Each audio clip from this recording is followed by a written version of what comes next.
My bad. Wrong screen. Hello, everyone. Welcome back. Good afternoon. Happy Friday.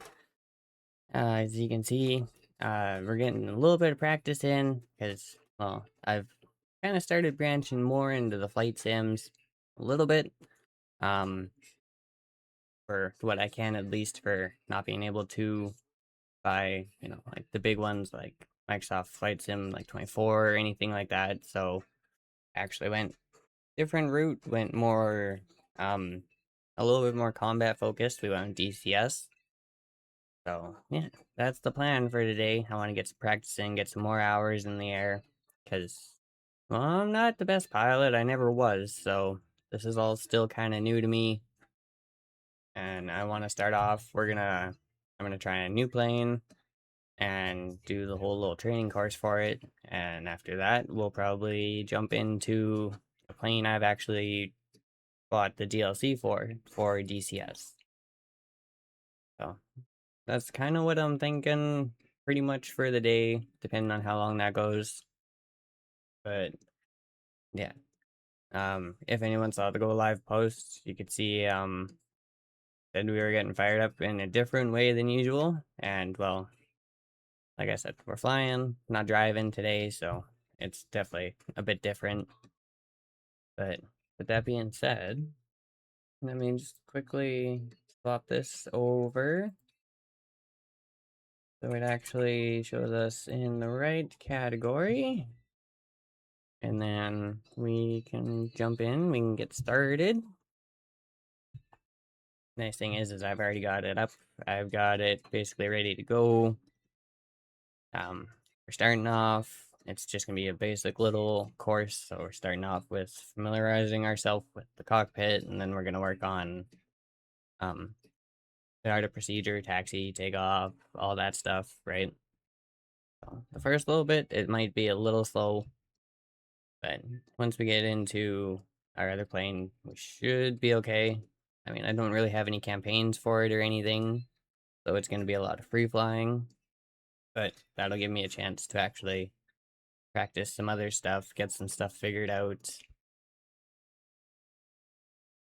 Oh, make sure I do this, unlike yesterday when I forgot. That way we actually have sound going. Oh, and jump us in. Oh, here we go.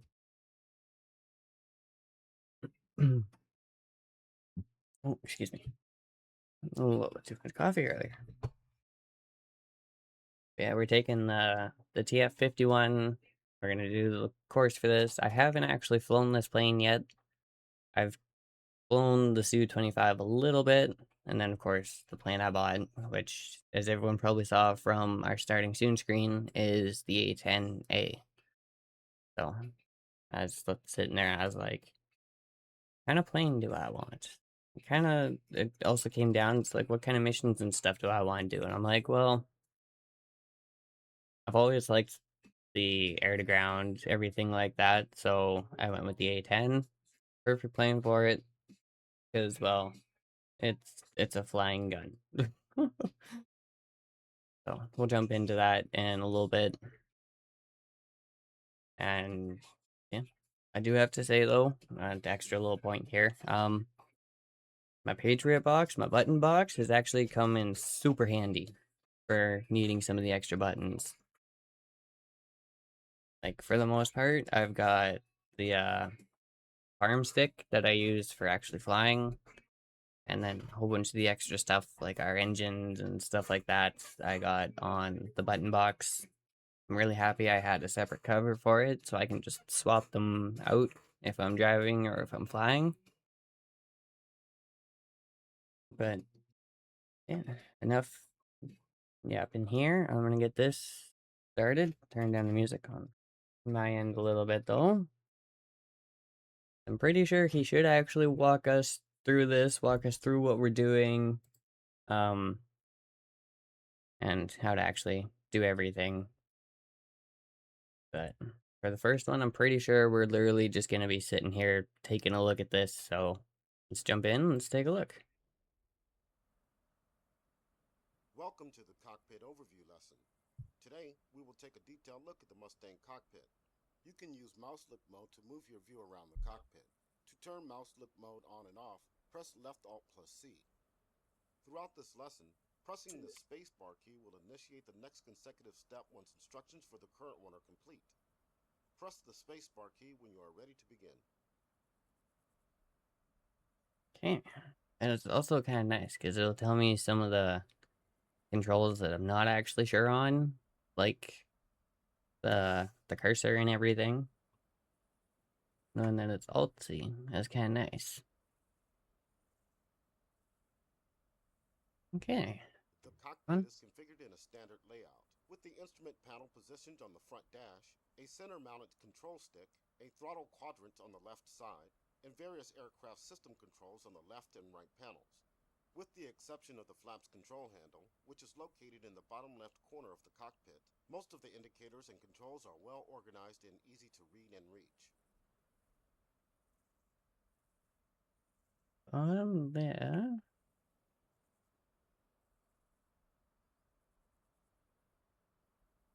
Oh, okay.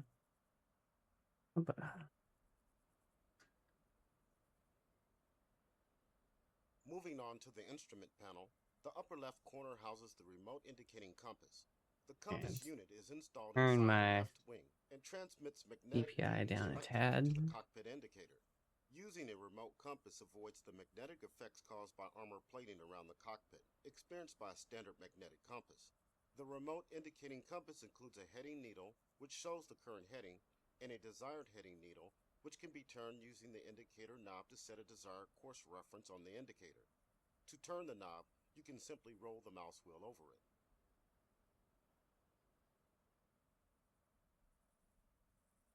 Okay. 1 second here before we jump up. I'm going to quickly turn up TV a tad bit so I can hear that a little bit better. To the right of the remote indicating compass is a standard clock. The winding knob can be used to set the time. Doing so requires pulling the knob out with the left mouse button, then rolling the mouse wheel over the knob to rotate it.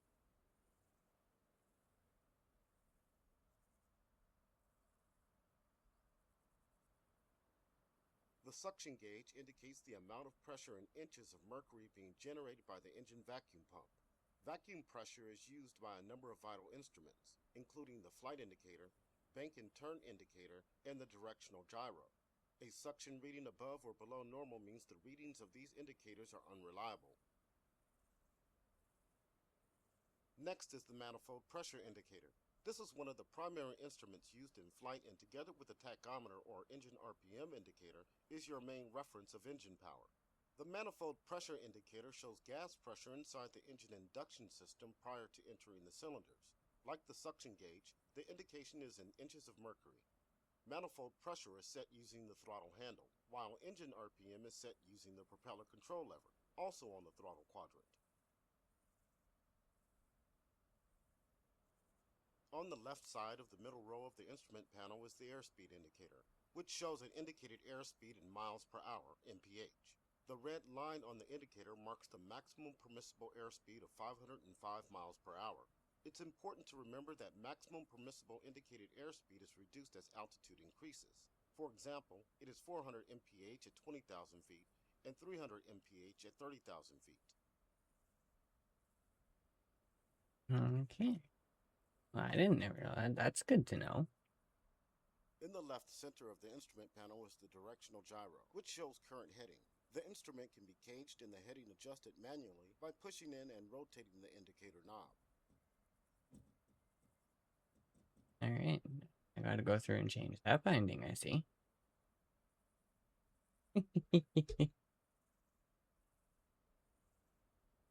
In the center right of the instrument panel is the flight indicator, which shows the aircraft's roll and pitch attitude relative to the horizon. The indicator is limited to 60 degrees in pitch and 100 degrees in roll. The instrument can be caged or uncaged using the caging knob in the lower right corner of the indicator. The horizon level can be adjusted vertically using the pitch adjust knob. To the right of the flight indicator are two temperature gauges. the coolant temperature gauge above and the carburetor air temperature below. It's important to monitor these instruments in flight, as temperatures rising above normal may lead to serious engine problems, such as detonation and pre-ignition. On the right side of the middle row of the instrument panel is the tachometer. This instrument indicates engine speed in revolutions per minute, RPM.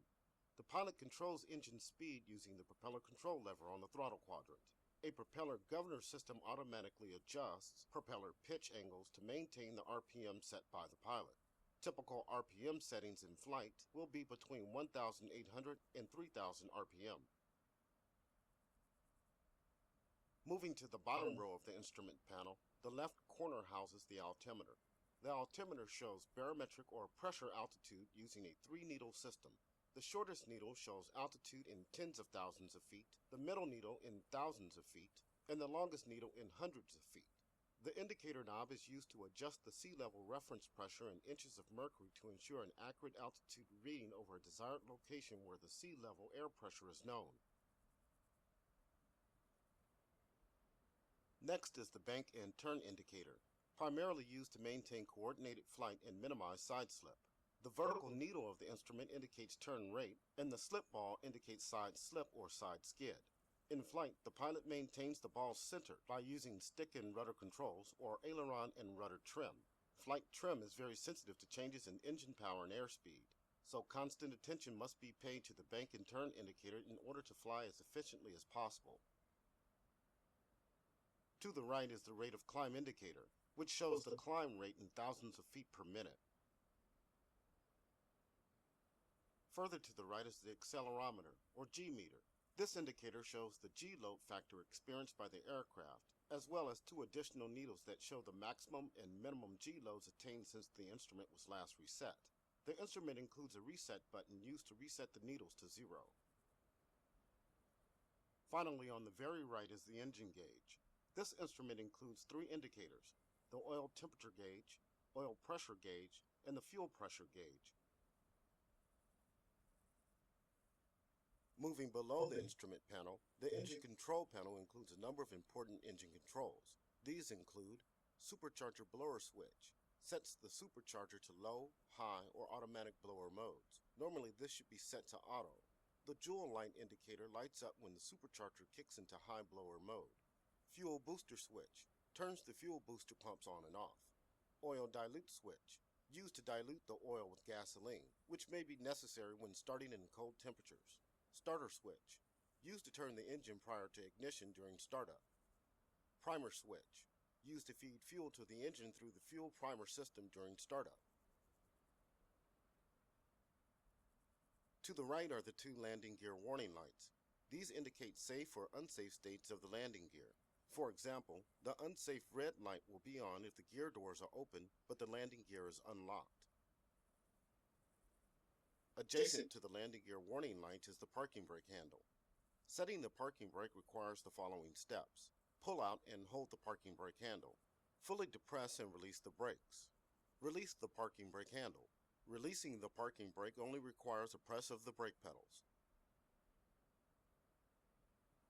On the right side below the instrument panel are the oxygen indicators, the oxygen flow indicator, and the oxygen pressure gauge. The oxygen flow indicator features a blinker that opens and closes as the pilot inhales and exhales on-demand oxygen. The oxygen pressure gauge shows the amount of oxygen remaining in the O2 tanks in pounds per square inch, PSI. A normal reading is 400 PSI. Just below the instrument panel is the front switch panel, which includes a variety of important controls. Ignition selector switch selects the left, right, or both magnetos to operate the engine ignition system. Cockpit light switch turns on and adjusts the cockpit floodlights. Horn silence button silences the AN/APS 13 rear warning radar alarm. Below the front switch panel is the fuel control panel. This includes the fuel shutoff valve, used to open and close the fuel flow, and the fuel selector valve, used to select the fuel tank used to feed the engine. Correct fuel tank selection is important in flight to maintain a balanced aircraft. Get that out of the way for a second so we can read it.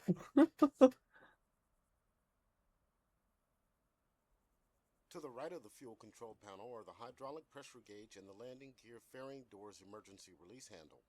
The landing gear fairing doors emergency release handle can be used to release the hydraulic pressure and mechanical locks holding the gear doors closed. This will open the fairing doors and allow the landing gear to fall down under its own weight. Slight rolling of the aircraft from side to side can be used to ensure the gear locks in place prior to landing. Normal pressure for the hydraulic system is 800 to 1100 psi. The surface control lock is used to lock the control stick in place when the aircraft is parked. Left-clicking over the pin locks the stick in a forward position, which leaves the tail wheel unlocked and allows the aircraft to be towed and turned easily. Right-clicking on the pin locks the stick in the neutral position, which leaves the tail wheel limited to 6 degrees of turn. Moving to the left side of the cockpit, the throttle quadrant dominates the forward section. The throttle quadrant includes the throttle handle, the propeller control lever, and the mixture control lever. In addition, 2 friction locks are mounted on the assembly and can be used to stop the movement of the throttle handle or the mixture and propeller control levers. The throttle handle features a microphone switch button used to activate transmission over the VHF radio.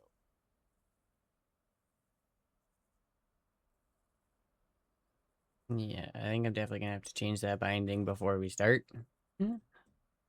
Fist binding on the stick is very, very touchy. Like, I'm not even actually turning the stick.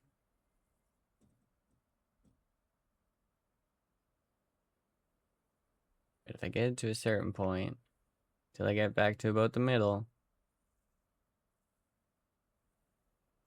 somewhat smooth. But yeah, in that middle, it needs like a little dead zone, or it needs something, because... Oh.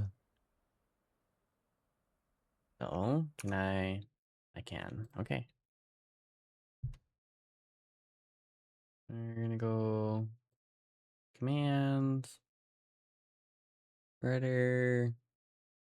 Arm stick. And we're just gonna go clear.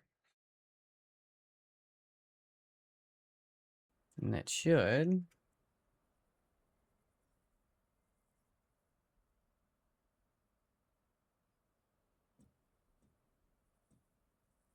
Okay.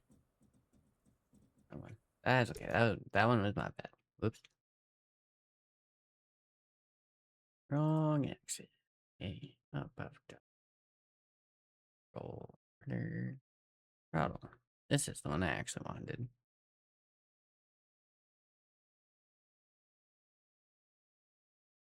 It's okay. I don't really want rudder here anyway. I want those. Okay, that's not in. Good.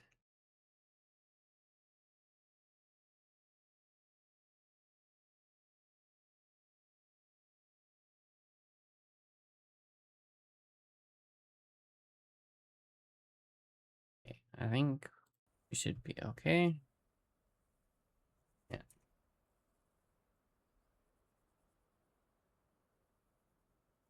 That should be my throttle, right? Yeah, that's... Wanted to make sure. It's good. Moving back from the throttle quadrant, the radiator air control panel includes switches to operate the coolant and oil radiator flap doors. These are usually kept in automatic, but can be opened and closed manually when necessary. This panel also includes the landing light switch and the left-hand fluorescent light rheostat switch, which controls instrument backlighting on the left side of the cockpit.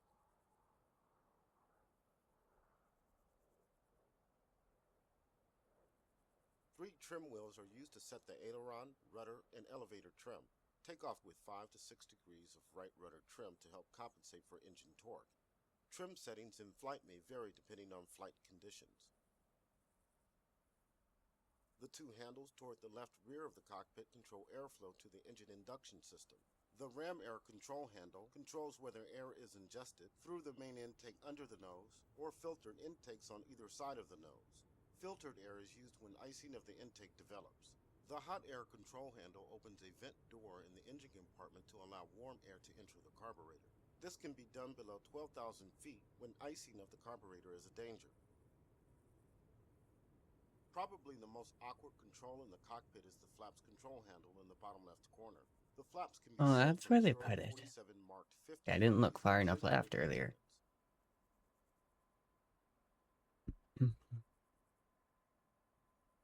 The landing gear control handle is also on the left side.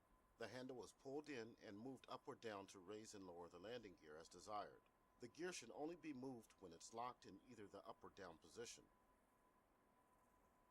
Now moving on to the right side of the cockpit, we have two canopy controls. The canopy is rolled open and closed by turning the canopy hand crank. The red handle is the emergency canopy release. When pulled, this will unlock the canopy and it will fly off into the slipstream. Okay, so that's basically the one you want to pull if you have to eject. Pop that, eject out. If you can't eject out, I don't know.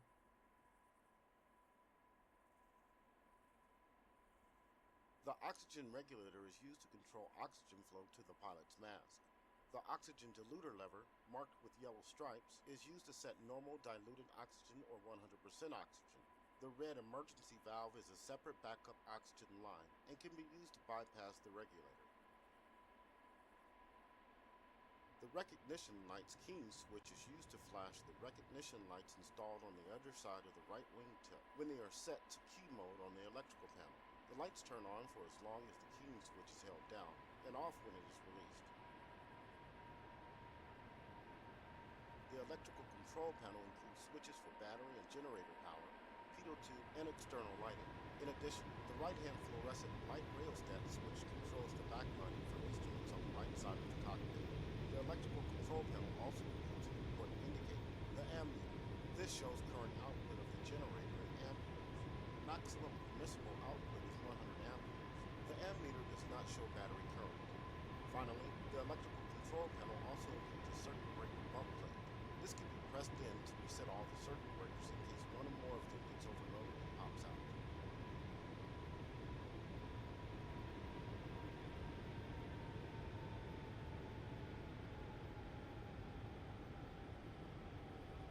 Just waiting for him to slow down so I can hear. Because I couldn't hear freaking any of that. Further back from the electrical control panel is the AN/APS-13 Rear Horn Radar, or RWR. This device sounds an alarm when an object is detected behind the aircraft to warn the pilot of a possible threat approaching from the rear.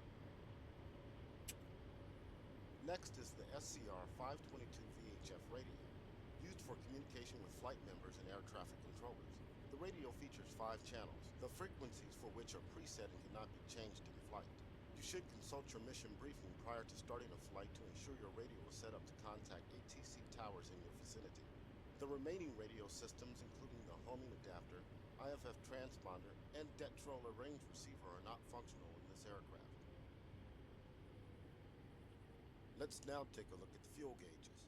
You may need to twist your head around the cockpit a little to see them. You can press left Alt plus C to enable mouse view mode, and then hold down the mouse wheel while moving the mouse to move your head around the cockpit. The gauges for the left and right main tanks are located on the floor to either side of the seat.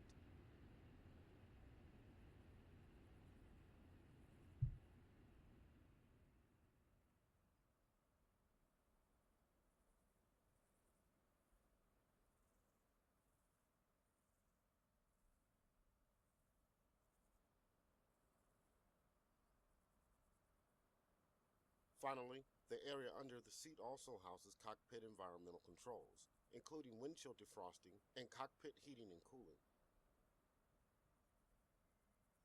This concludes the cockpit overview lesson. Next time, we'll learn how to start her up. Okay.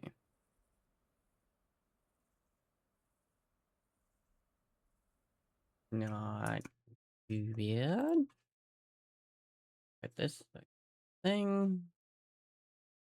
It's usually the way they have you do it. Basically, you finish it, and then it's like, okay, now you can quit and do the next one. So, let's figure this out. Fire it up. Yeah, make sure we got the right plane there.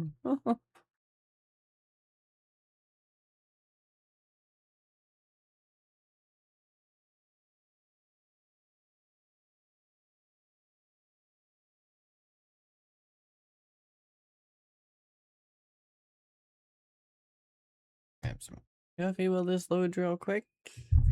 Well, hopefully it's quick. Sometimes when the world preloaded, it likes to take a minute, so we'll see.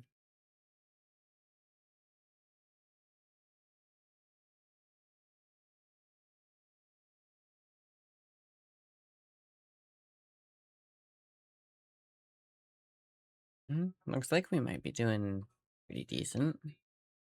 Usually it takes a little bit longer to get through the first few.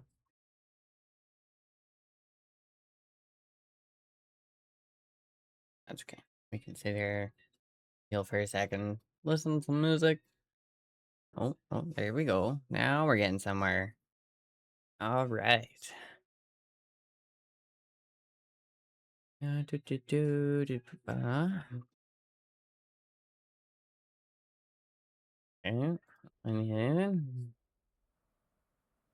Welcome to the startup lesson. Press the spacebar key to begin. Yeah. The engine start sequence is not very complicated. We will move around the cockpit clockwise, starting on the left side to configure the aircraft for engine start. Let's begin with the flaps control handle, positioned to the rear bottom left side of the cockpit. For a normal takeoff, flaps are not usually lowered. However, 15 to 20 degrees of flaps can be used when a minimum run takeoff is required. Set the flaps control handle all the way up to the up position. To do this, you can either click and drag the handle with the mouse or press left shift plus F command repeatedly until it is all the way up. Note, the flaps won't actually come up until the engine is running and there is sufficient pressure in the hydraulic system to raise them.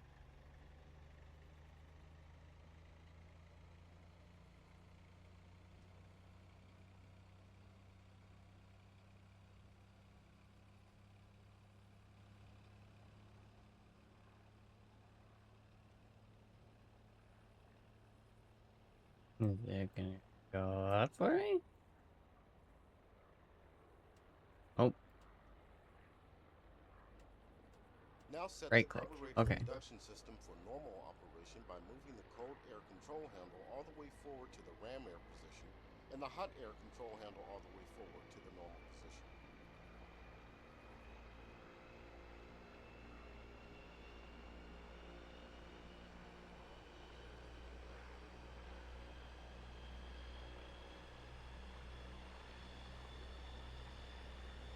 Next, set the coolant and oil radiator air control switches to the auto position for automatic operation of the coolant and oil radiator flap doors.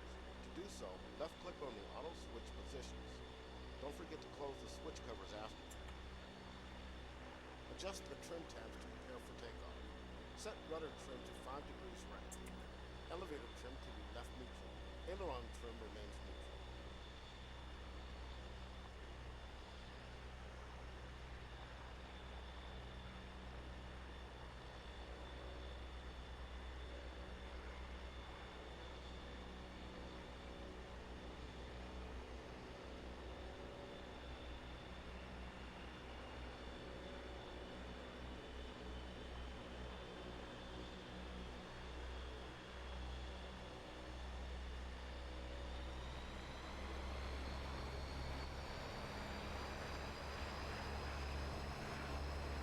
Well, I can just use the wheel. Okay, that's not too bad.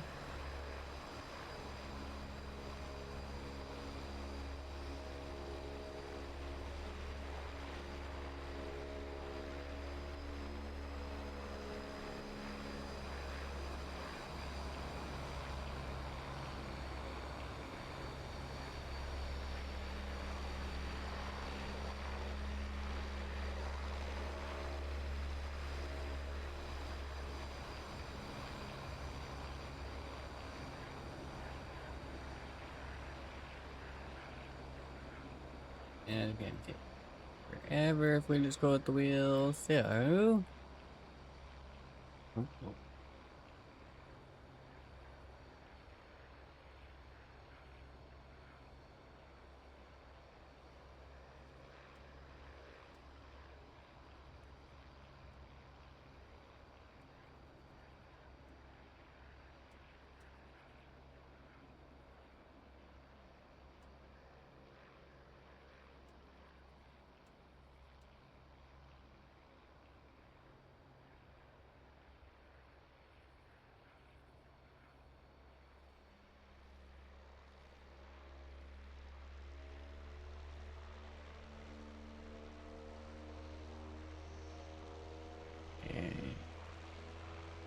We got. Oh yeah, no, okay. I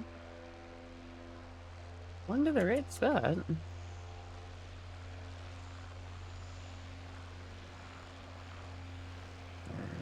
hang on.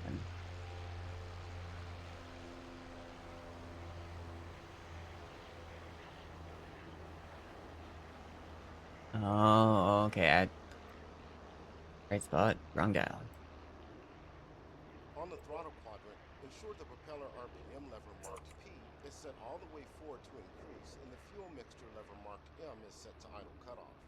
Set the throttle handle about 1 inch forward from the fullback position to slightly open the throttle butterfly valve and allow air to flow to the engine. If you don't have a throttle controller, the plus and minus keys on the keyboard numpad can be used to move the throttle handle.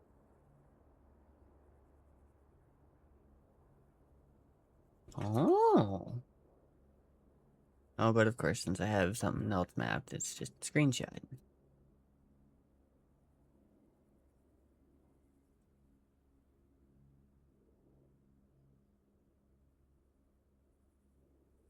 Okay.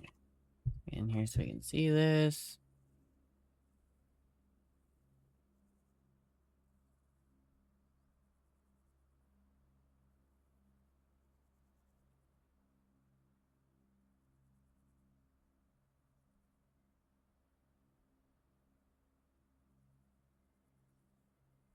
And that's the title cut off.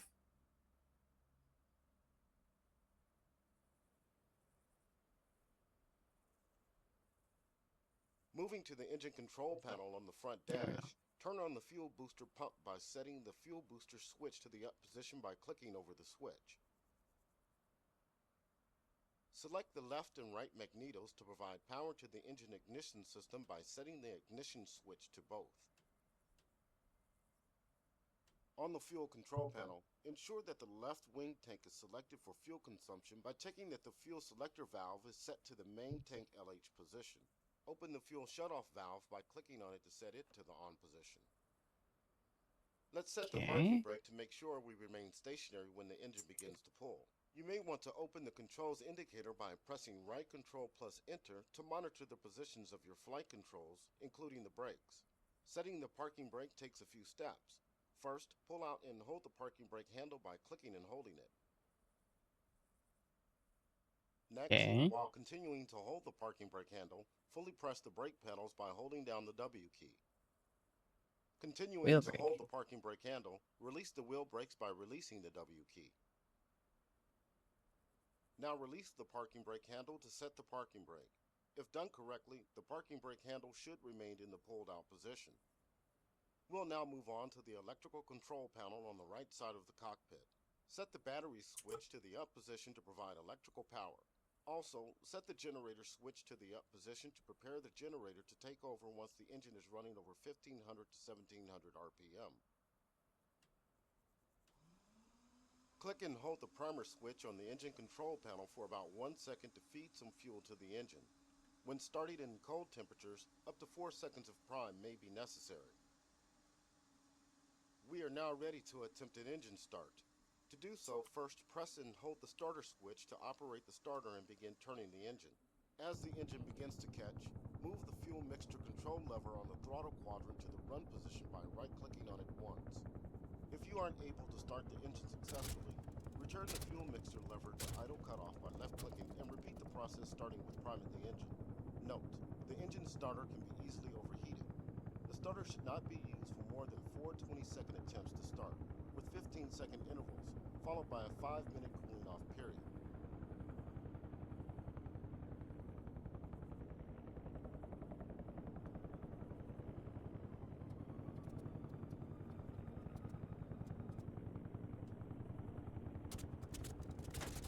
And aha, hey. Now we need to make sure the engine is running smoothly without any indication of a problem. Use the RPM key to adjust the throttle to run the engine at about 1200 RPM. Monitor the engine gauge to check the oil pressure to check the fluid inside, and the oil temperature to check the 40 degrees Celsius. Check the suction gauge to make sure it is showing a normal suction movement of 3.75 to 4.25 inches. Press the space bar to proceed.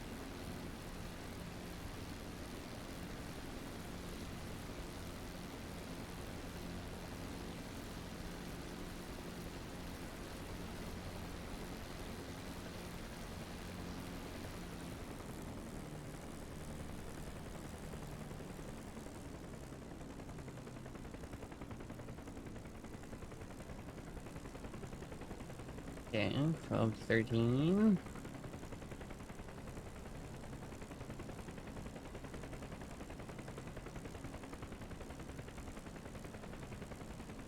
Engine gauge, oil pressure, at least 50. I'm not worried about it. We're good there.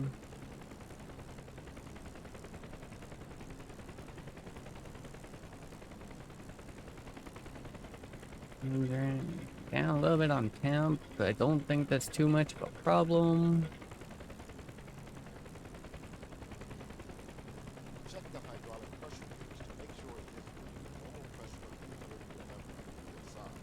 Check the oxygen pressure gauge to make sure it is reading a normal That's pressure of 400 psi. between Press 4. the space bar key to proceed. That's between 8 and 11. Okay. That's good. Continue to idle the engine at 1,000 to 1,200 RPM until ready to taxi or perform a pre-flight check. Remember to release the parking brake before taxiing. To do so, fully depress and release the wheel brakes carefully. This concludes the engine start lesson. Well done. Okay, that wasn't too bad.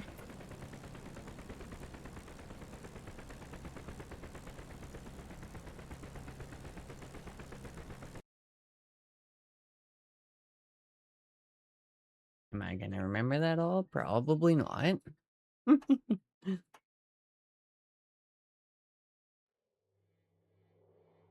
It's okay. You worried about it?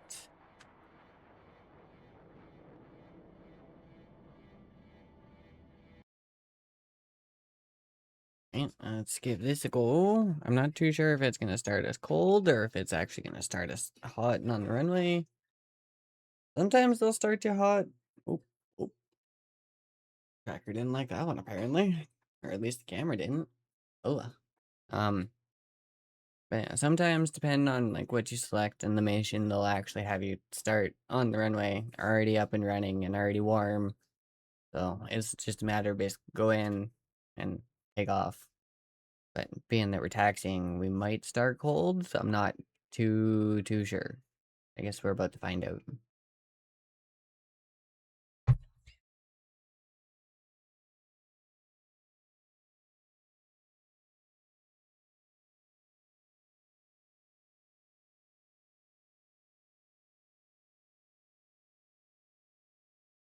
Alright, here we are on the runway.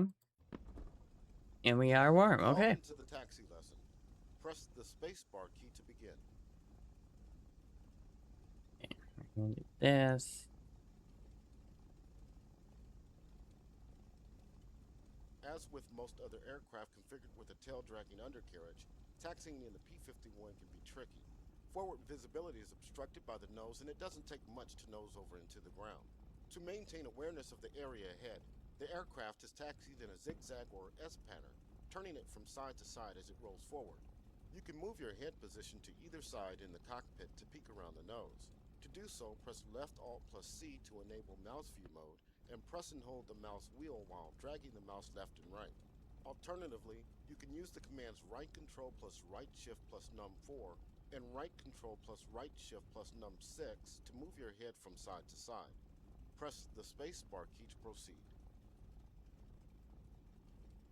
Another important element to keep in mind is the position of the control stick. When the stick is held aft of center, pulled toward the pilot, the tail wheel is limited to 6 degrees of rotation to either side. This is the standard taxi and takeoff position of the stick. It helps maintain directional control, but limits the turning radius of the aircraft. When the stick is pushed forward of neutral, the tail wheel is unlocked and becomes free swiveling. In this case, the rudder pedals do not control the tail wheel. This makes it possible to perform tight turns, but can be very tricky to control as the aircraft rotation can be sudden and violent, depending on speed, applied brakes, engine power, and rudder position. Press the spacebar key to proceed. When taxiing over a smooth and level surface, such as this runway, very little engine power is required. It's also best to minimize the use of brakes to prevent unnecessary wear and heating. Hot brakes can easily ice over after takeoff as the aircraft climbs into colder temperatures at altitude. Press the spacebar key to proceed. Press right control plus enter to open the controls indicator so you can monitor the position of your flight controls. Right, control enter. Pull the control stick Oh. left of center and hold it there to keep the tail wheel locked for taxiing.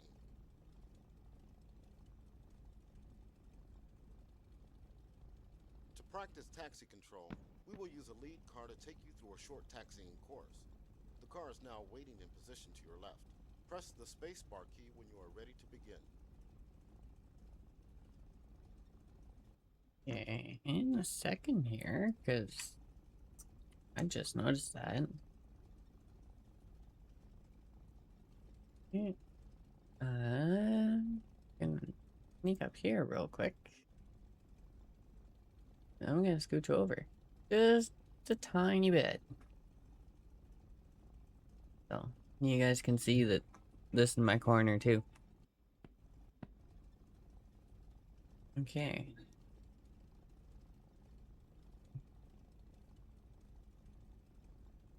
The car will now drive forward at about 10 mph. Add a little power to begin moving forward. Use the numpad plus and minus keys to control the throttle.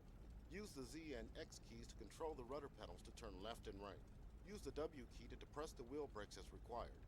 Zigzag from side to side as you follow the car through the course. Try to stay between 100 and 300 feet from the car. Don't worry, if you get too far behind, it will stop until you catch up. Don't get too close either, or the driver will panic for fear of being turned into mincemeat and will stop. Brake, brake, brake. Okay. Need to change that real quick, otherwise this is just gonna sit here and be a pain.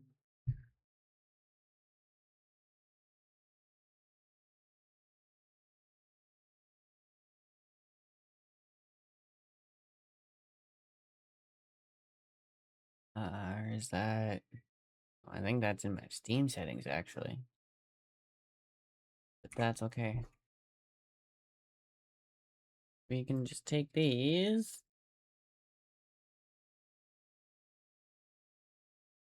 And switch them. To what they are on the other one. One disadvantage to swapping planes, the controls don't all swap over. Yeah, with that now we can...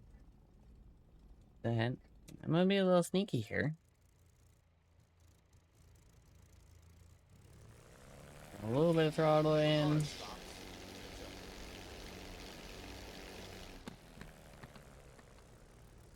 The car is moving again. Oh yeah, no, it takes nothing for this thing to pop itself The car up. will now turn onto the taxiway to the right.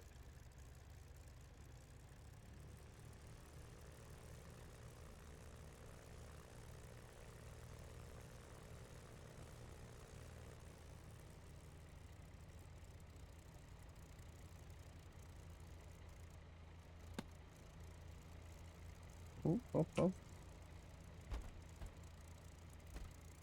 Okay. Can you just turn nice for me? Maybe, probably not.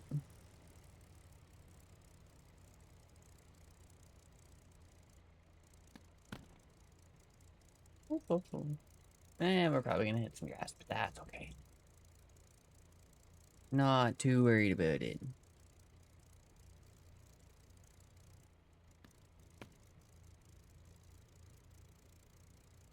The car has stopped so you can catch up. Would it help if my plane would turn?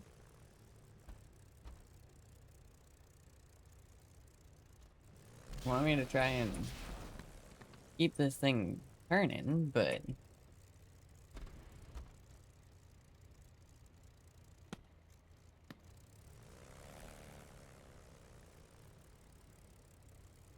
The car will now turn right to come around onto the taxiway leading back to the runway. The car is moving again.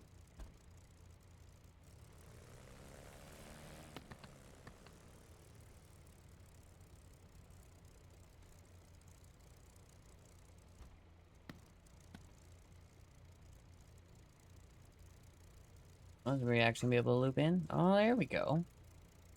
Okay, so yeah, if you give it enough time to turn... I mean, I haven't taken my finger off the button yet.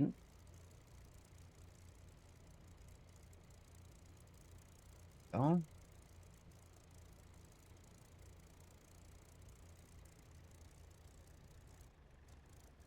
We'll stop here for a moment.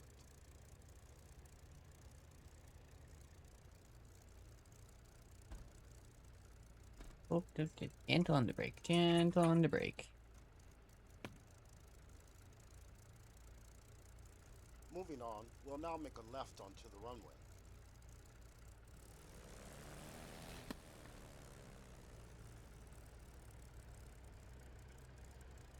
Oh.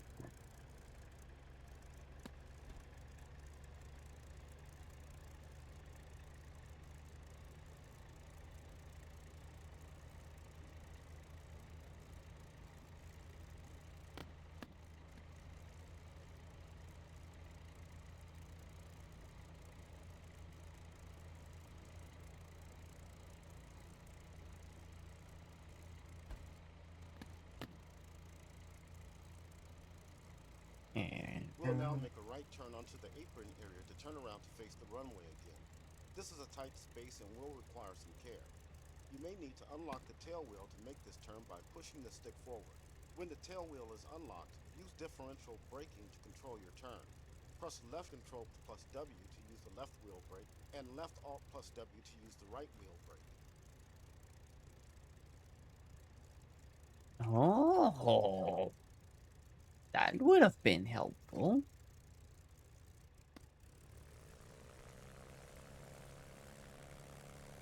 Okay, I'm just gonna pivot. Throttle. Oh, boop, boop, boop, boop.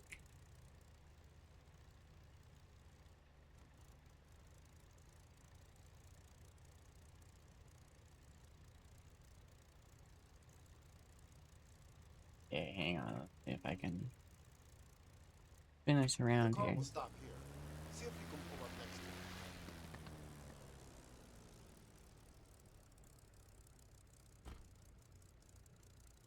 to it. Okay, how do I know if my...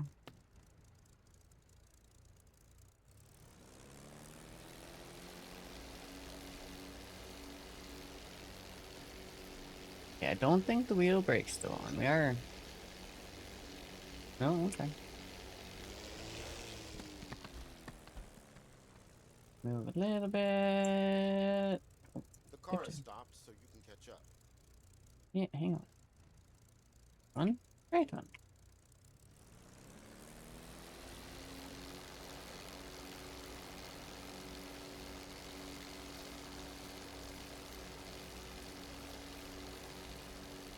Pivot around. There we go.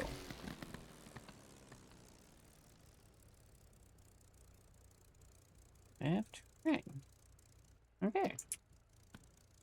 Slowly getting wheel brakes figured.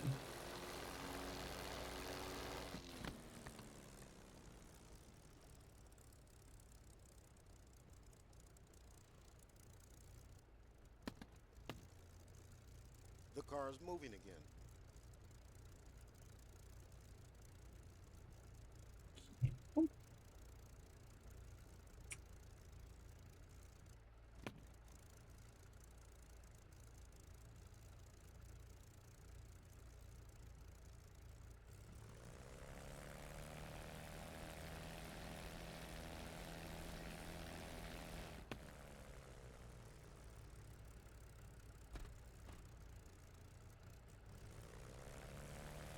Car's moving in. No.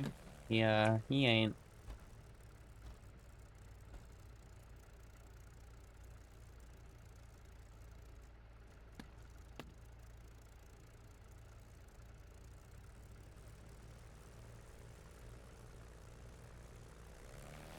This concludes the attack. Nice job.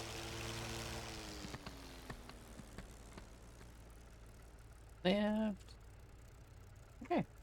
No, that's not too bad. Taxiing pretty much is just like every other plane, so not hardly worried about that.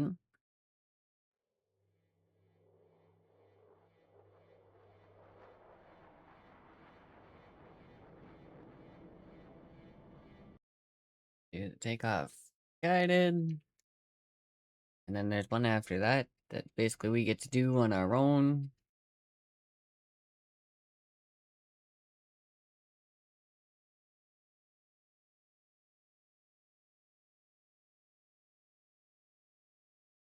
We're almost there. We've almost got it all done. And then, yeah, we'll flip over, pull the A10 out, take that out for some flying, some practice.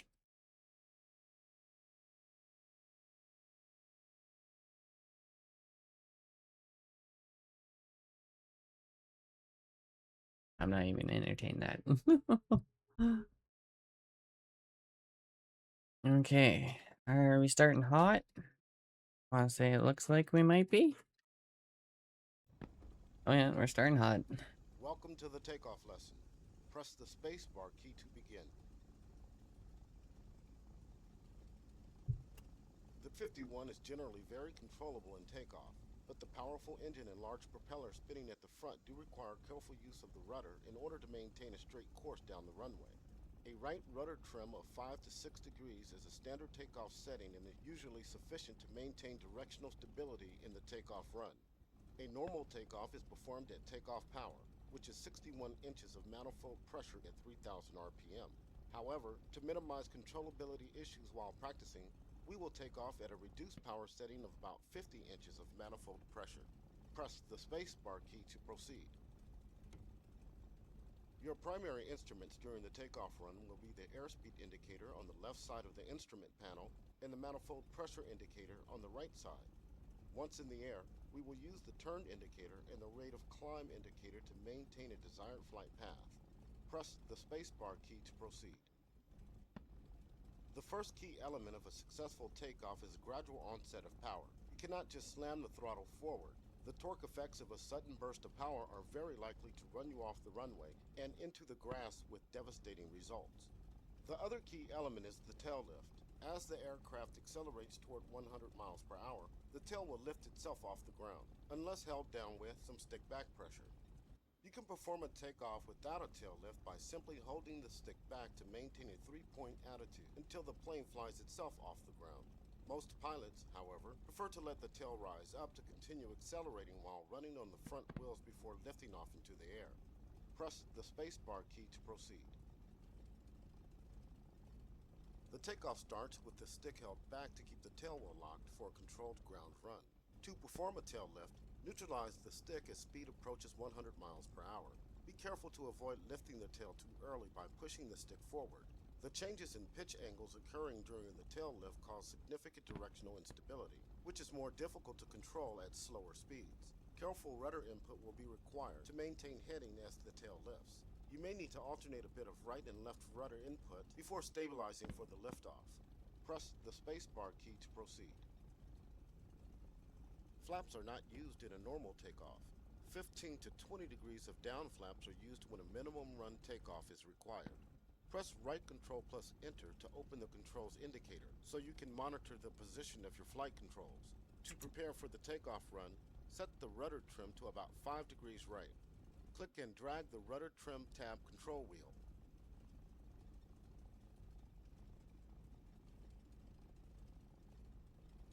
On the throttle quadrant, make sure the RPM lever is set all the way forward to increase. If not, press and hold the page up key to set it. Hold down the wheel brakes using the W key. Using the numpad plus and minus keys, control the throttle to set the manifold pressure to about 30 inches. And oh, there we go. Whenever you're ready, release the wheel brakes to begin the takeoff run. Go out so I can see. Let off the brake. Rudder or CNX keys to maintain your heading down the runway. Gradually add power to set about 50 inches of manifold pressure.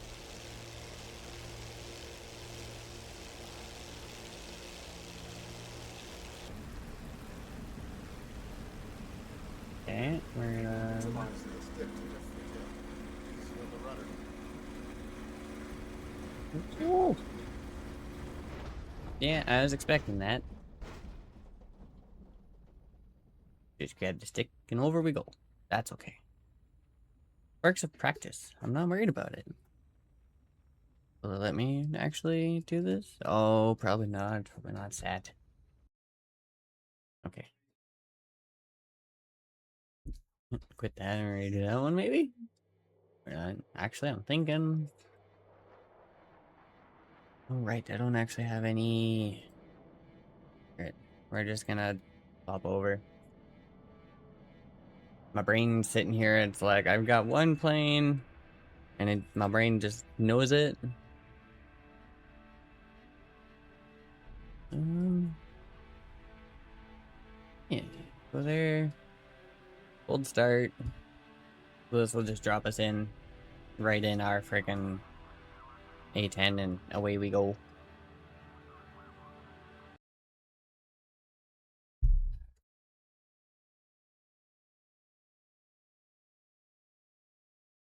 It went over, and the other one's like, yeah, no, okay, it's good.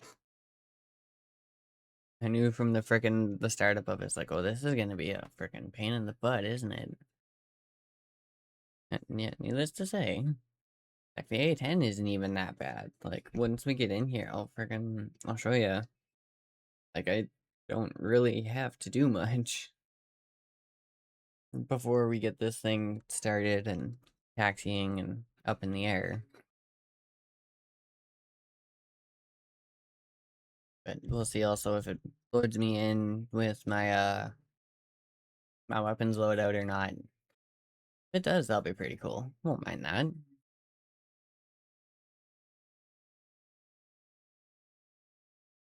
But yeah, this is usually where it tends to take a little bit longer to actually kick in and load in. But it's not too bad usually. So I just gotta sit here, give it a minute. And then once we get in, we should be good.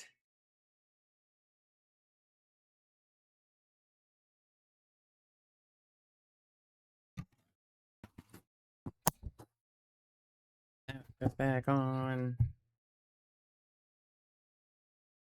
But yeah, no, like I was saying, like I've got 2, 3 buttons technically, and I have us basically fired up and running. Like main power switch, engine left start, engine right start, uh switch for our flaps. I've got switch for lights, HUD. Um I do actually have a respawn button map, but I know it's in the A10, but I'm not sure if I actually put it in the other ones or not, so that's probably why it wasn't working. Okay. Come on. Waiting for this to kick in here and actually load.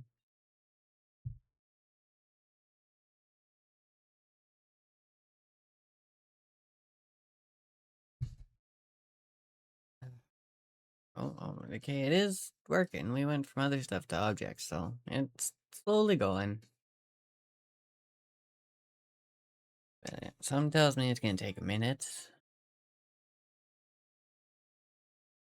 Oh, what's this? Oh, okay. Deal with that in a second. Go back there.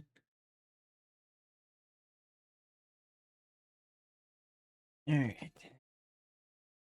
Come on. You'd think I'd be used to this by now. I tend to always find games that just take a 2 minutes to load, and it's like, Jesus. Like, I remember when we were freaking, like, our ARC playthroughs, like, Survival Evolved, not even Ascended, and it would take freaking, oh, excuse me, I would have to get ready for stream, like, an hour early, just so we'd actually have time to load in. It got kind of ridiculous. Ascended was a little bit better, but also at the same point, just trying to run Ascended wasn't quite that good. So I think if I do put Arc back on, because I have them both uninstalled at the moment, just to save on space,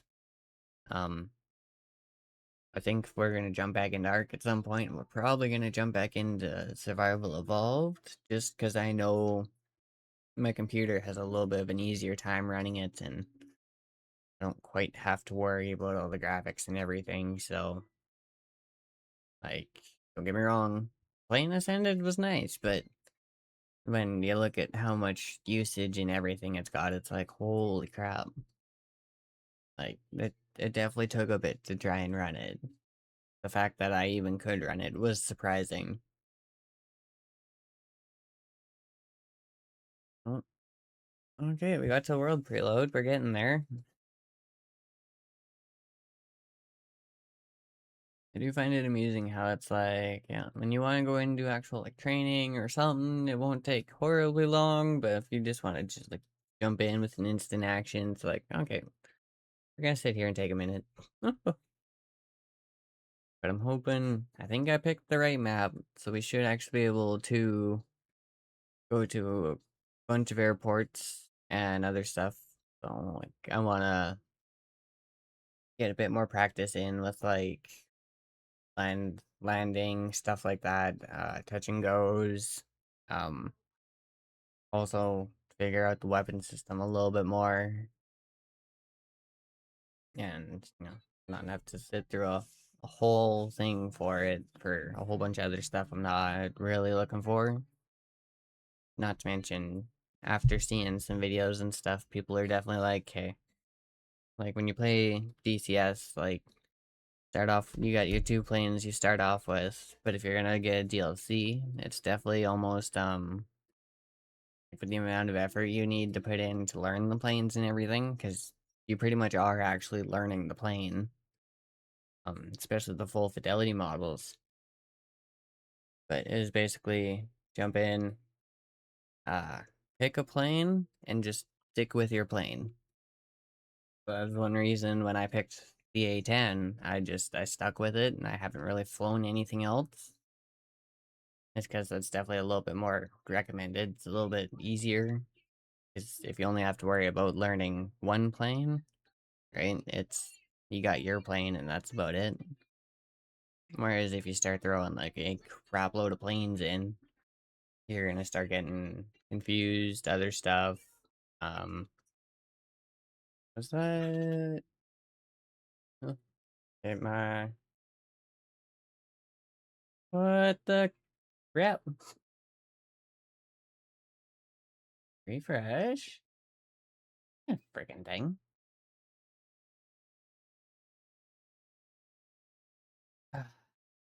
Well, that was random. Hopefully we're still up, we're still running. My Twitch just had a moment there. It's like, nope. You're gonna time stuff out. You gotta reload. Great.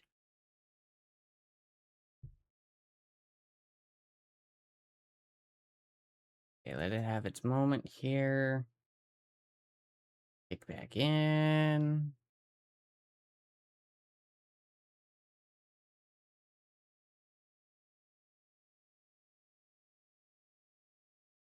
Oh, maybe. Come on.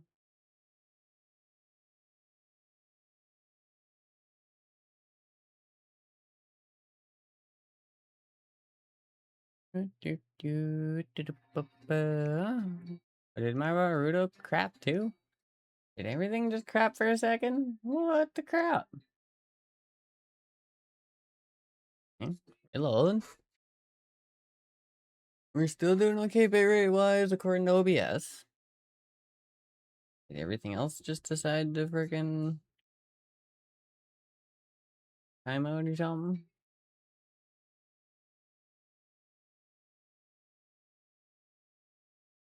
Why is my browser having issues?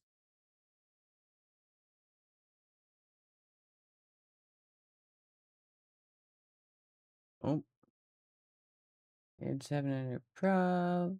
Damn, my browser is just in the bed. Okay, you good?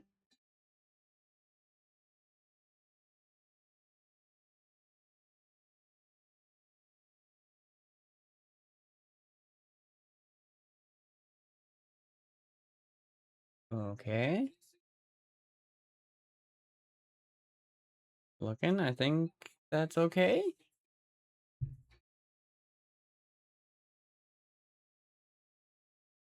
Um. Okay, that's not close. I want to say it looks like we're okay. Whole computer just had a freaking little freak out there for a second. Oh, okay. Hang on. Let me see if I can get this sorted and back up and going. That was definitely random. Sitting here waiting for it to load and everything's like, oh, don't have memory for that freaking drop. What? I'm just waiting for the editor to kick in here. I guess this is true what people say. You never really can have a freaking VTuber stream without there being at least a little bit of scuff. It's just the way it goes.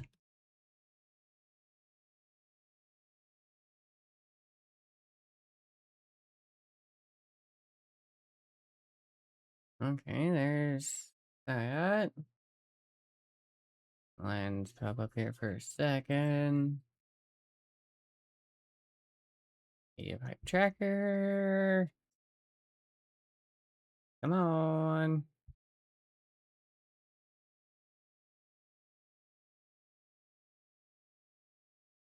Okay, outlines. It's just not. Hmm. Oh, oh, oh. Okay. And recalibrate here.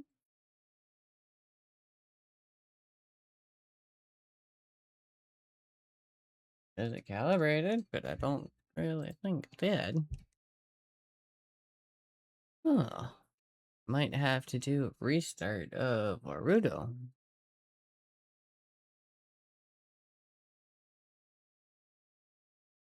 Oh, hang on here.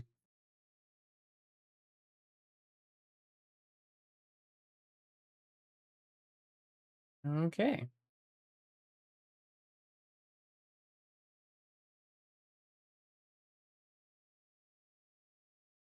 Now here's the question is, did it actually crash to the point of all of it, or?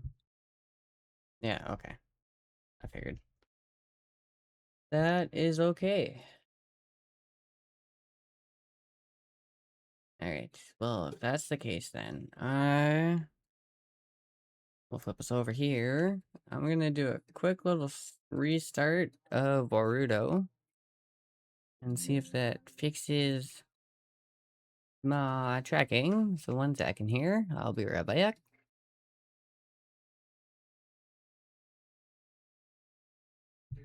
Okay, grab that.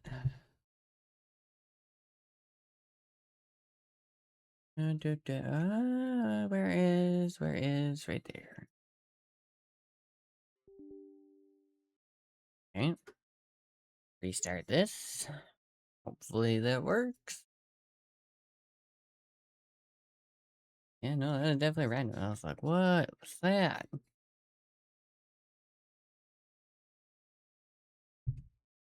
Like, even my freaking my activity feed and my Twitch chat on OBS, they have kind of crapped. But I can't just restart OBS. That'll be a problem. But it's a good thing I don't really need it. Alright, let this fire up here.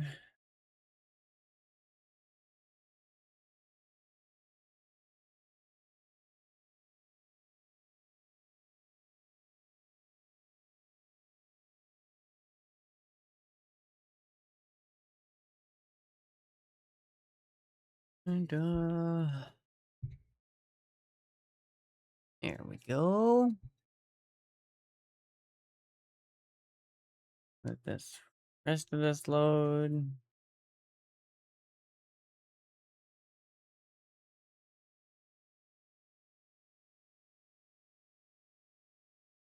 Version tracker.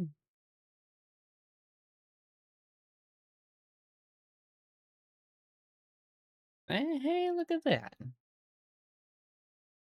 I just gotta do a quick little calibrate, and we are good again. Okay, that was definitely random. Not expecting that. Um.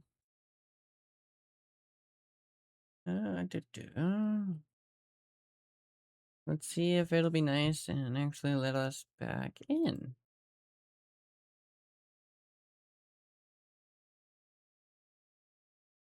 Okay. Minimize that down. And see if it'll actually want to fire up for us.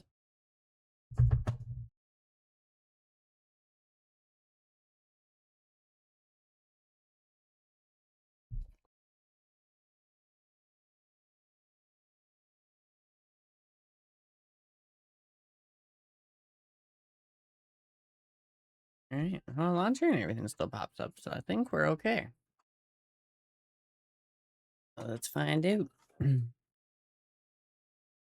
Hop in and see if it'll actually load for us this time.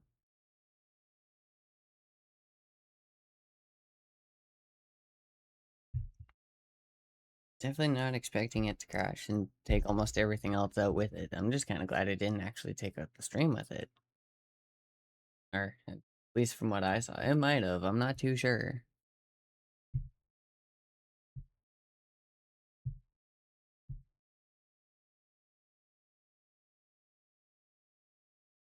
Alright. Well, at least we're launching, so that's good. Didn't completely screw itself over.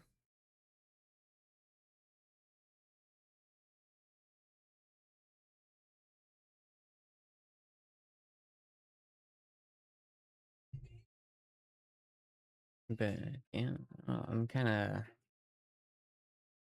hope it loads in. We're good to go. If not, we might have to cut it a little early, but hoping it don't come to that. Oh, we will see.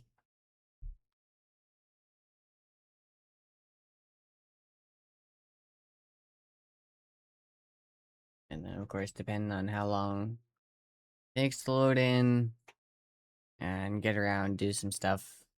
Right, depending on how far I want to go, different airports.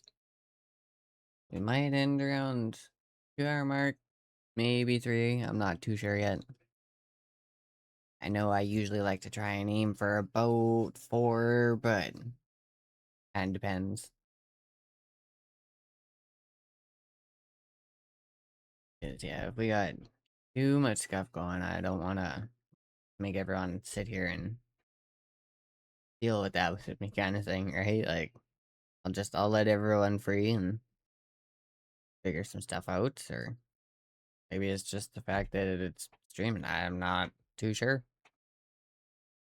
I'm not even actually sure what my usage is. Hang on.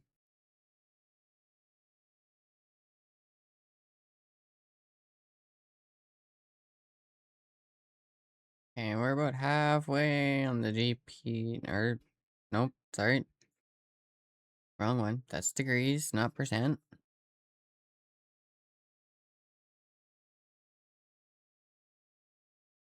Yeah, it's not that high. Oh, here we go. Now it's actually firing up.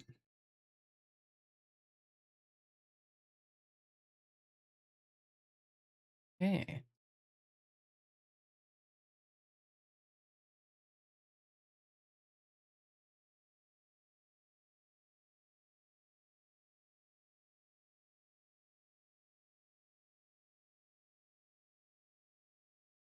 Right, load in. Got Skyline loading screen. That's not bad.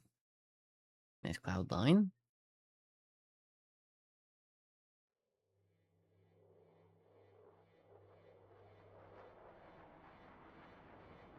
Okay.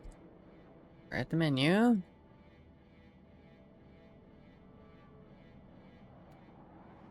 Instant action. A10.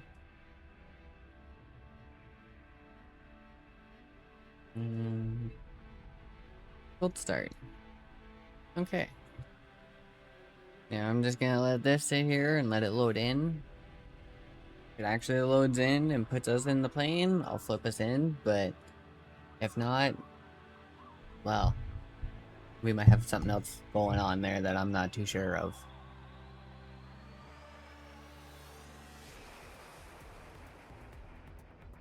I know it's definitely probably gonna take a second because it's still got the main screen music going. Oh, there we go. There we go. Now it's actually loading. Okay. Fire's about half full. We'll see if it actually finishes. Oh, oh, there we go. We're getting there.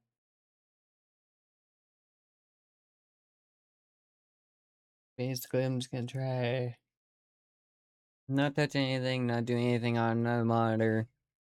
Hopefully, it'll actually load. At least, well, one nice thing about having the Stream Deck on the phone is I can just do my scenes and stuff from there, and I don't actually have to worry about like going up to the OBS from the computer. I'm just hoping it doesn't crash again, so cross fingers, hope it don't crash. We should be good. Like, I know it likes to take a couple minutes, but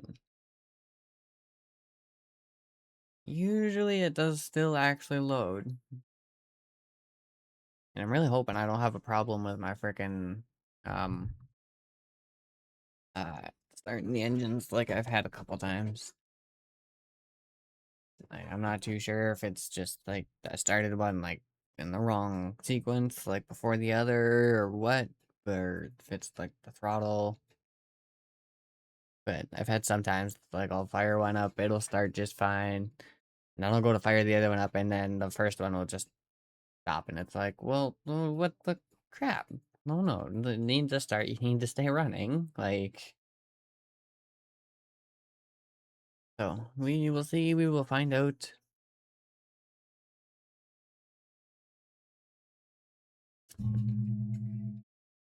Yeah, I must say, the button box keeps just being so useful, proving why I bought it. Like, it just makes itself more worth it by the day almost. Especially being that I've got a couple different faceplates. Like, I leave the one for driving, so it's still got all the labels for like my brakes, my fuel, ignition, right, all that, all the buttons. And then I took because it was a secondary base plate that I bought. Damn, my tracking is just super sensitive today. What the crap? Not usually that bad. The motion stuff usually don't pop that easy either. But I guess that's what happens when I look away and it loses tracking. So, but yeah, no, the one faceplate, the one I use for driving, the one most people probably have seen in pictures and stuff, blue one, is basically like a secondary faceplate that I bought extra for the button box, and then of course it still had the normal faceplate that it would have came with regardless. So I took the other faceplate, put some tape over the labels, basically wrote out new labels for stuff, and I now essentially have a faceplate for flying, and then one for driving. So kind of works. And all I gotta do is just unscrew the brake knobs, take the key out, and that's it. Throw the new faceplate on, and away you go.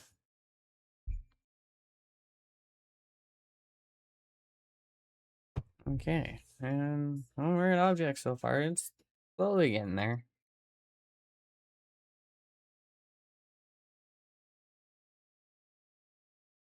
Oh, oh, okay. Oh, ugh, ugh.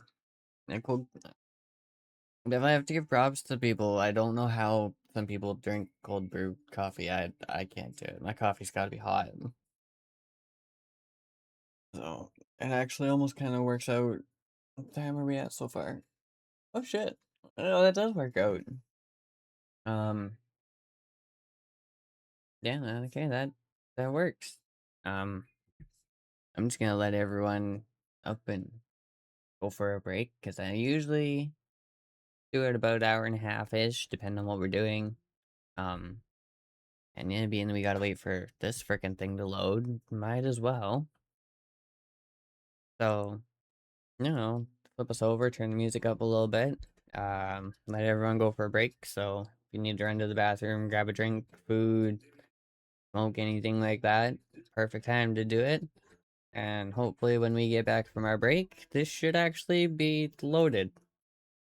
I hope so. But yeah, with that being said, I'll see everyone about 5-10 minutes with some fresh coffee and other such, and hopefully we'll be able to go flying. All right, see you in a few.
Okay, alright, that is back. Sorry about that. It took a little bit longer. I ended up having to stop at the bathroom, so all my but fortunately got back and we actually have freaking loaded in, so alright.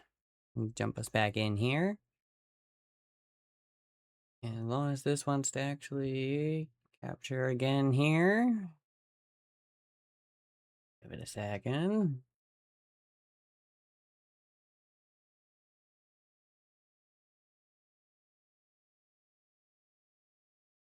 And I'm just gonna hit this. Oh, there we go.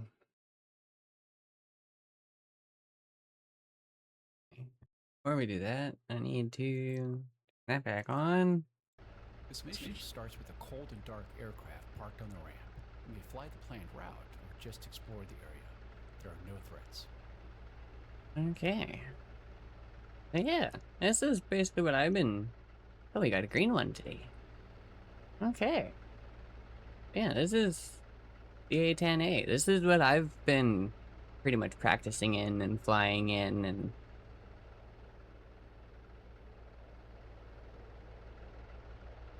it's not quite all the controls. It's not a full fidelity plane, but you don't really need a full fidelity plane to be able to keep up with like combat and other stuff.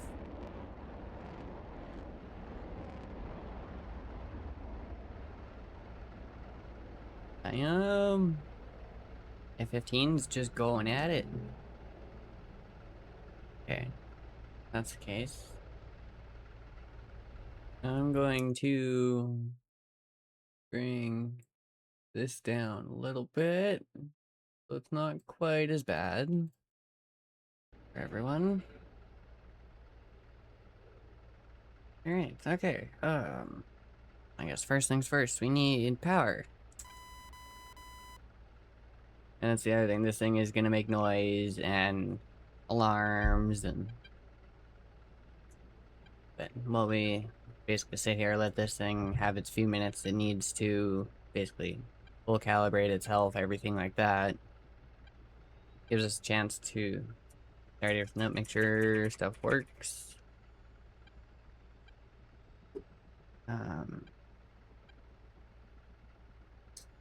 Interior lights. Turn our navigation lights on. That is our little red light here, green light here. And if I go one more time, they will actually flash. So, got off, on, flash, off again.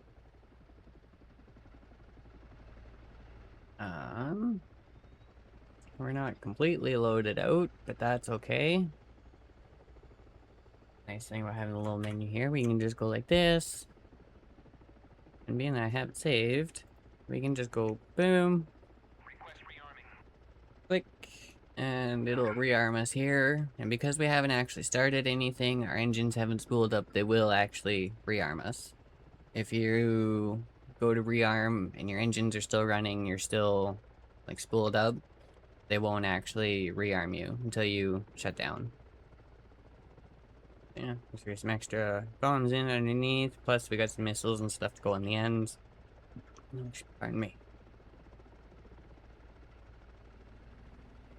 Once those go on, they'll tell us that rearming is complete. We're good to go. Rearming complete. Okay. Now we're completely armed. We got all our weapons.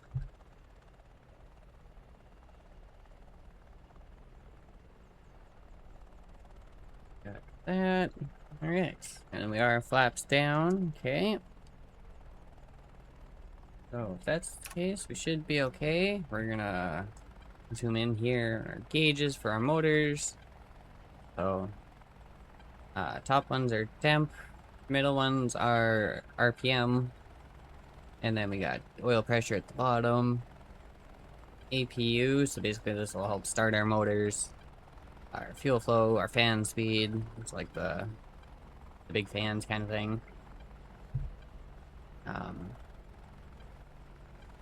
That's all you really need. Other than that, like altimeters there, all that. our weapon stuff down here.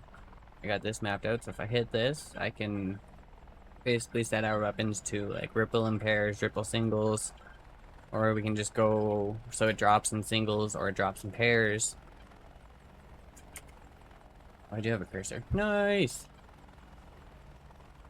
And then yeah, basically each of these is the bank where we have a weapon. This one has an E because we're empty.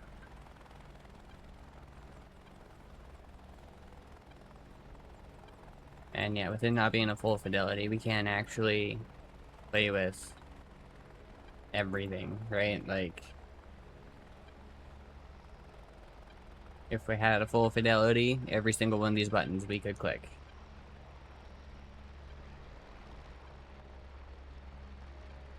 But either way, with that being said, let's go ahead and we're gonna fire up our left engine here. So our APU is gonna kick in. Get up to percent, enough percent temp, everything. And then it's gonna kick the motor in. So the left side of the gauges, once that gets up, should start. Alright, so there's our oil pressure going up, our RPM's going up, our temp will come up, our stick goes up. So that means our, yep, okay. So our flaps back are level where they should be. And like I was saying, another thing to watch is this. Because it is a split, one will actually move forward when it starts. And then of course you have the option to. Okay, so once that's up and going, fire up our right side here.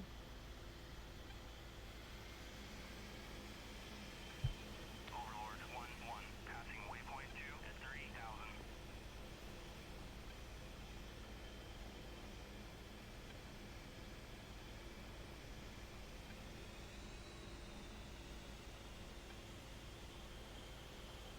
Should kick in here in a second.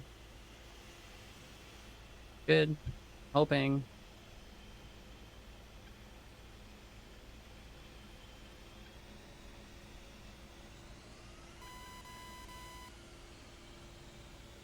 Trying to make sure we don't go anywhere, but also trying to hit the throttle to kick. Oh, there we go. There we go. Now we're firing up. Yeah, that one's up. That one's up and going. Let that hit the green. Get to where it should be.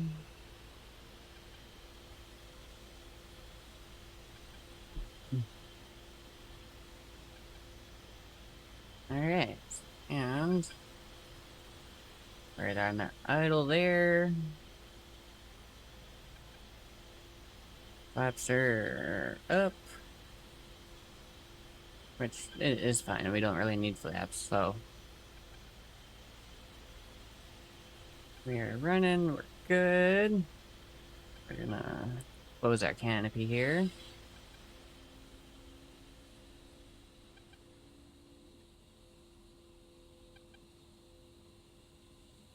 Alright, canopy closed. Let's do a quick little check here. So we're gonna left, right, up, down. Yeah. Right rudder, left rudder. Yeah, I think we're good essentially to go. I'm going to change the color of this. Brighten this up a little bit. Once we get in the air, trying to see what the whiteout's gonna be fun. Right. Get our mirrors here. And I think we are set. I want to do a quick look. Should be on the right map. We are on the right map.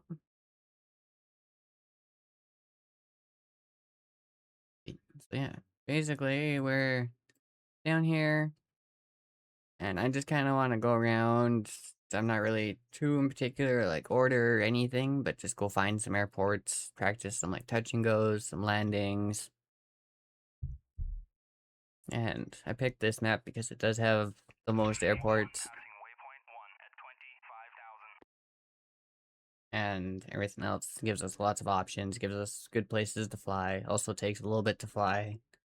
Like if you go up from here and you go down to like over here, like that's a pretty decent low trip, or even like up here. But I want to see what I'm actually looking for is this. Just want to come out to the right, go straight, and all the way up to the end, and then we should be able to take off on runway 12.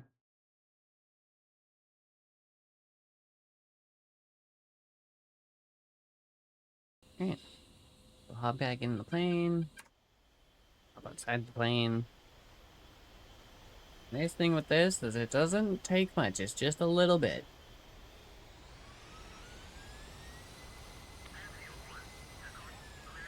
A little step up and it's out, it's going. Like getting this thing to mobilize does not take much.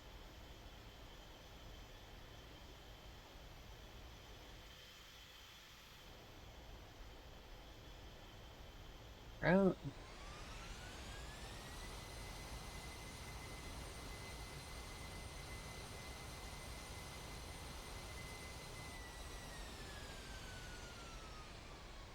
And we're literally just gonna get a little bit of speed here, and we'll just let the momentum and everything take us the rest of the way.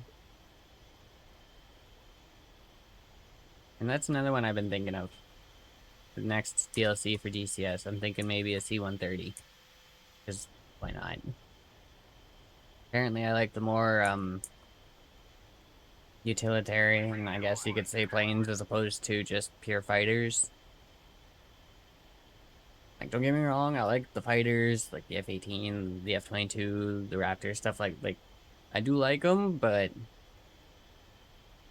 I don't know, I've never really been a good enough flyer. I haven't got to that point yet, so I'm like, eh. And like, if I don't have to really do a dogfight, I'm okay with that. Because, well, I probably wouldn't survive a dogfight.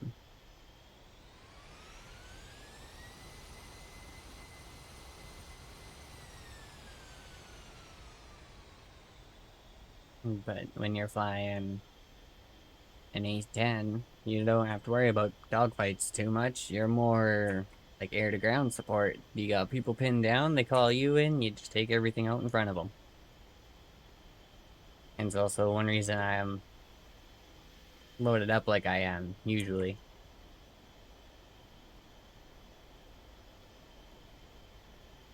A little bit of wheel brake there.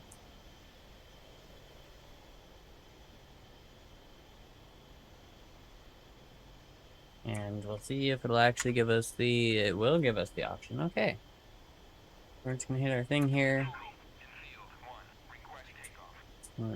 Press takeoff here. Oh. Like spike. Like spike.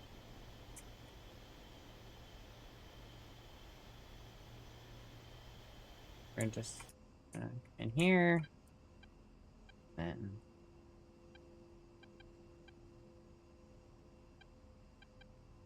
that's it. We're gonna wait.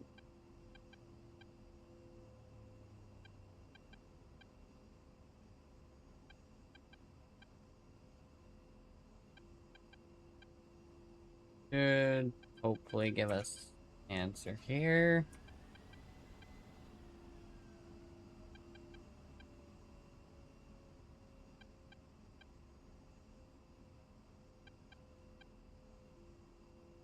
We're just gonna line up.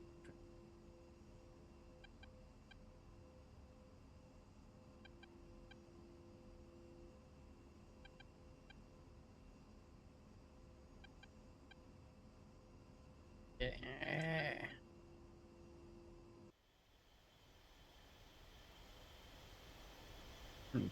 Do that. Everything else. Sakumi, in field 1. Request takeoff. Field 1. Sakumi, you are clear for takeoff when ready. Climb 300 at QFE 29.87. Okay, clear. We're gonna hold our wheel brake. Up our throttle. All the way, okay. And let off our brake. Make sure we got rudder control here. They lined up. And number on the left of the HUD there, this little guy is our speed. Basically, we're gonna watch that. Seen some people say about 120. I usually like to try and aim for about 150. Just because it's a little bit smoother.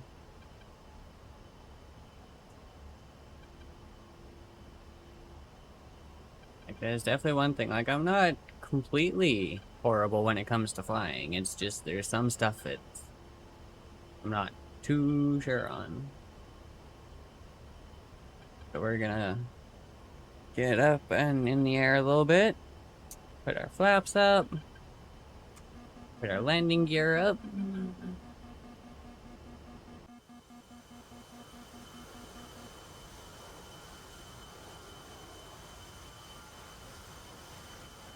Okay. A little bit of a trim adjustment. What is our... This is one reason I went with the yellow, because it's a little bit easier to see when you get into, like, whiteout. Oh, okay. Come down.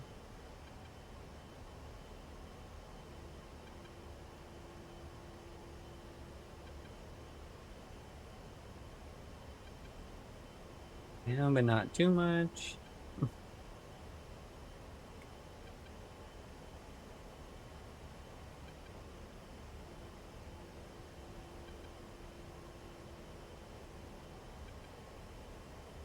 Not bad, okay. And just like that, we are in the air.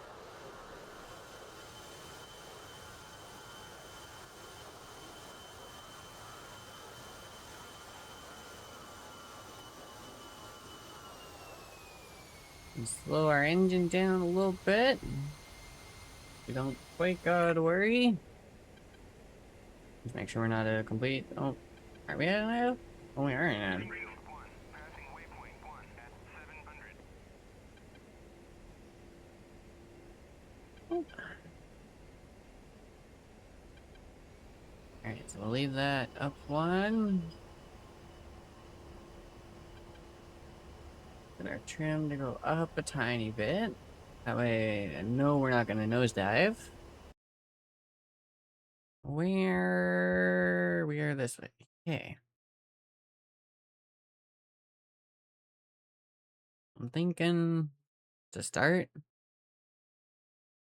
probably come down, do like a touch and go at Zeniki, and then we'll come up and from this way, probably head up here.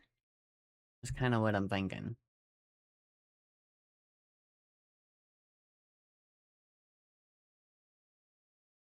It's gonna take us a second to get there, so. Overlord 1-1. Passing waypoint 3 at 3,000. Okay, what are we at? 54, 55-ish? Not a bad altitude. I'm not quite sure how high we can go, though. Find out.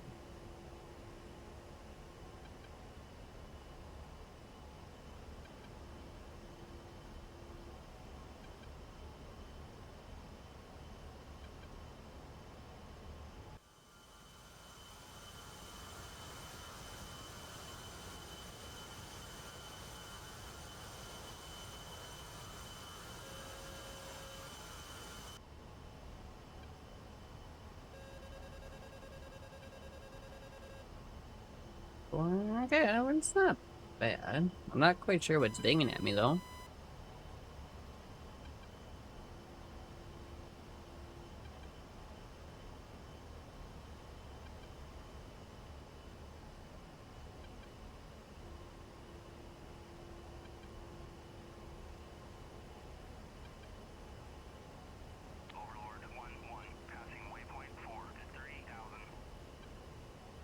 What do we at?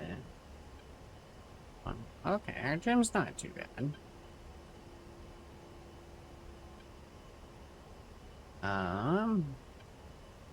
There another color here. That'll pop somewhat nicely. But you can't see red worth anything. Okay, yeah, no, the yellow is definitely the better one.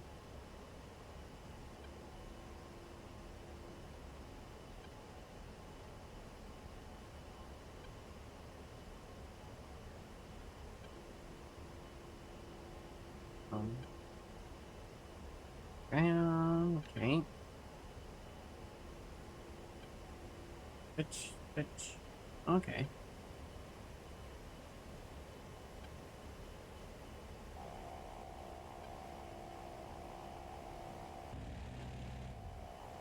There. Put some bullets out. Why not?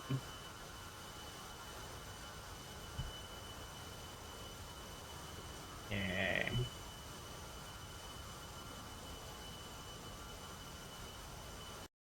Bring the trim down, tad. Okay, we're lining up not too bad.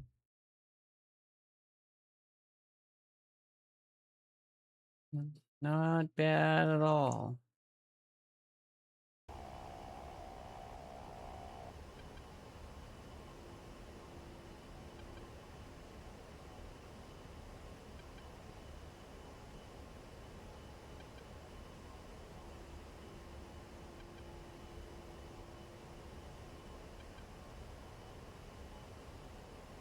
Go. Flying nice and level.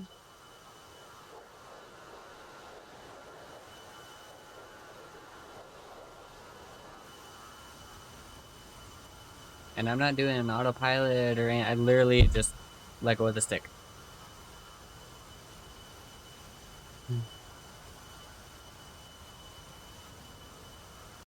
So eventually, when we get down a bit,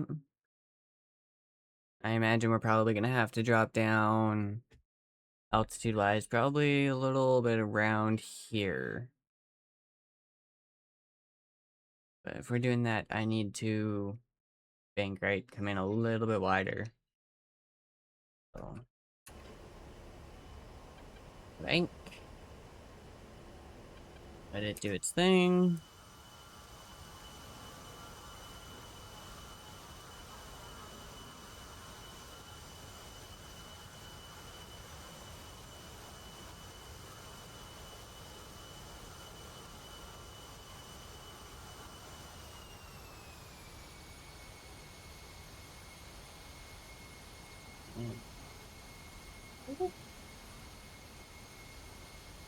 Okay, we're gonna bring our altitude back down a little bit here.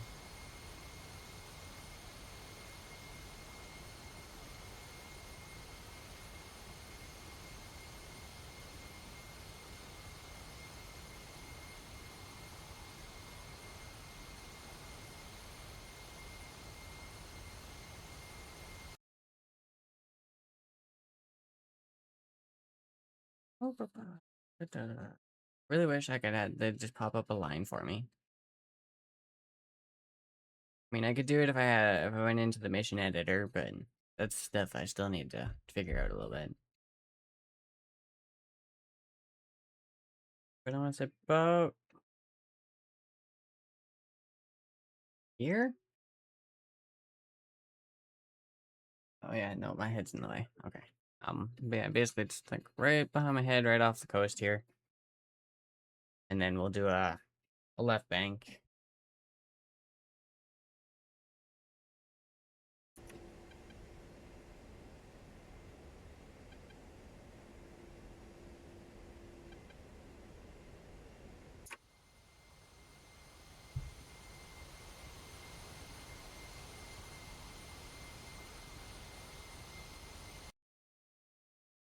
Uzi 1, passing waypoint 2 at 35,000. Left bank. Hard left.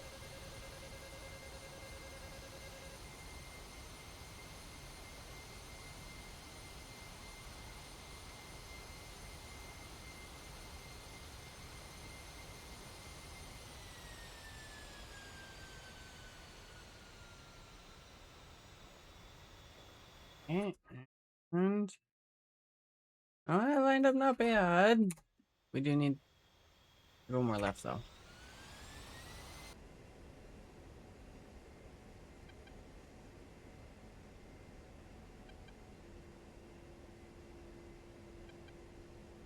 I definitely some days wish I could get rid of the little bit of cloud cover and everything and actually be able to see. Because being able to see where I want to land would be great. Although, I think that's definitely going to be a... What are you beeping at me for now? We're fine! Grim needs to go back up a tiny bit, but that's about it.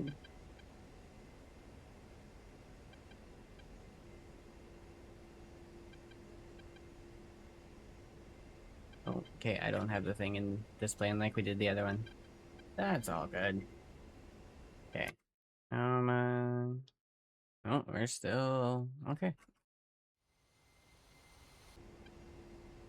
This way we go!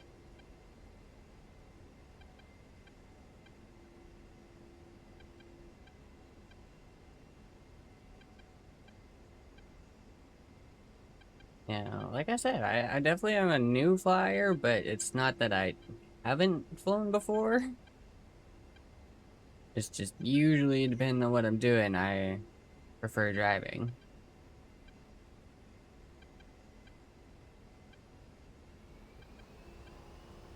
Springfield 1, passing waypoint 2 at Throttle.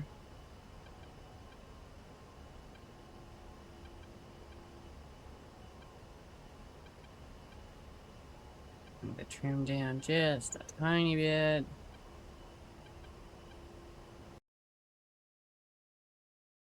Okay, now we're starting to get a little bit more back in line. There we go. Yeah, if I'm going here, I need to come out this way. Okay, so we need white bank right.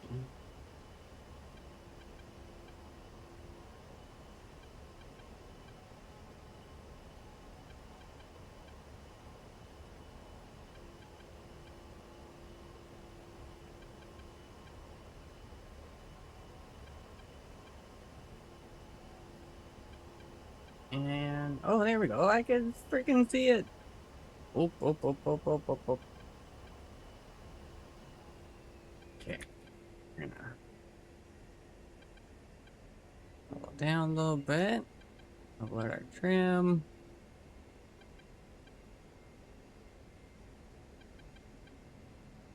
Pop the air brake.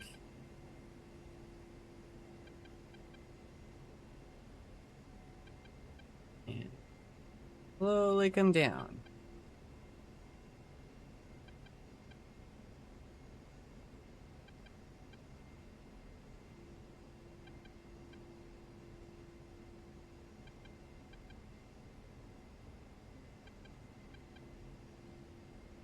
Okay.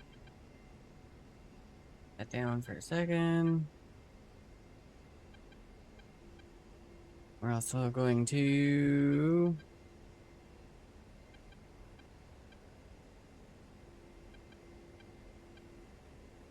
load a little bit here. Okay, what are our flaps at? Flaps are up. Okay. We're gonna go flaps down. Those should kick in a second.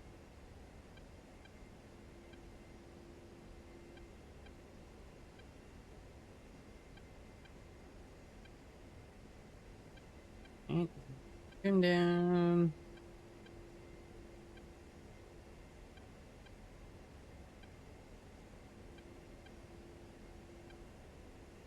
And I know.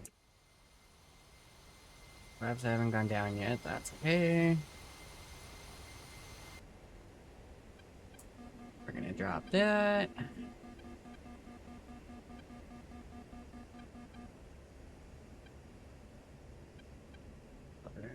Air brake actually go on? Okay, air brake did.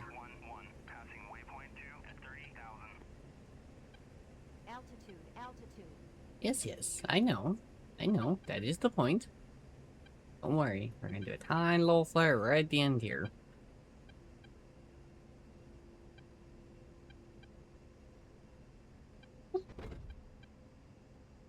No, back down. There we go. Okay. Now we got that.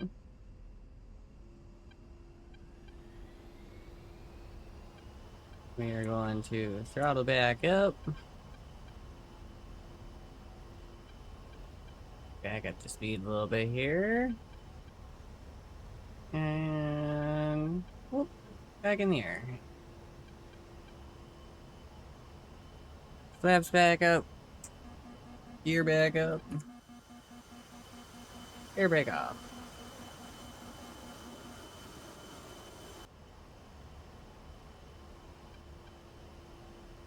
And let's get our trim so we can climb a little bit.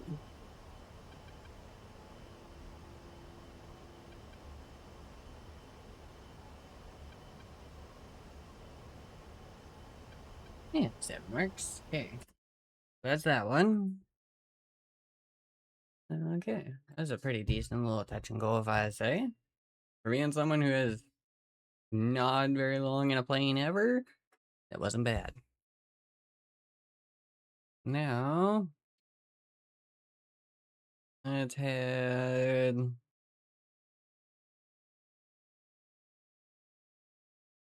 Yeah, why not? We're gonna head up by Bestland. We're basically come up, we'll do a loop, and then head up and land over here to give us a good couple banks and turns. And then we'll probably also have rain and stuff to deal with. Where are we at?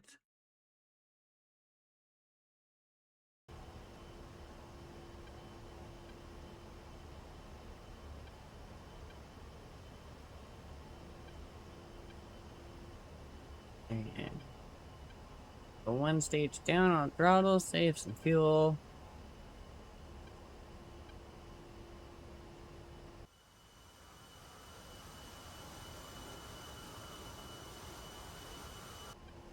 Come back down. Okay, I'll load for a second here. Where's our trim at? Climbing, so let's come down a tiny bit.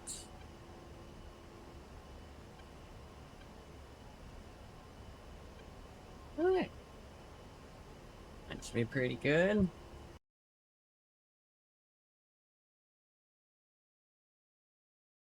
And then basically I'll go over the other one and do a big bank up. Well, that shouldn't be too bad.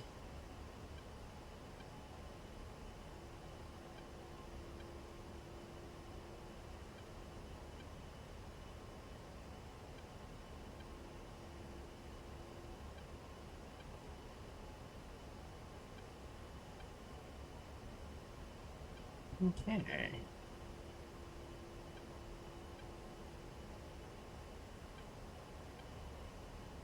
Oh, I do have a little control thing here still. Oh.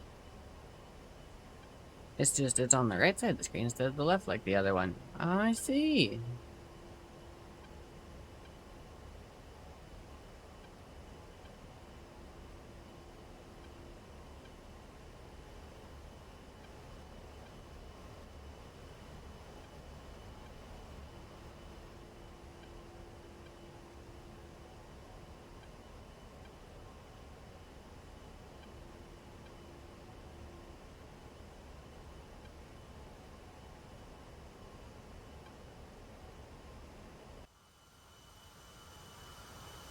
Oh yeah, that would be the next little airport there. Not too worried about. Okay, and works. We're good.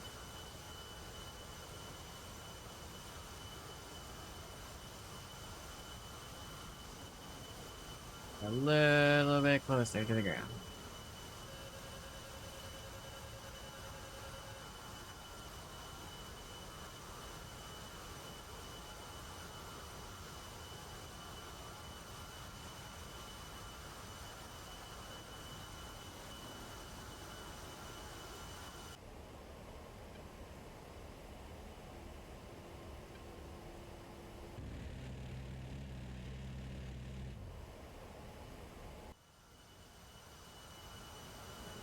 Oh yeah, okay, that sounds. Still need to set trees there. Okay, give it a second. You will absolutely.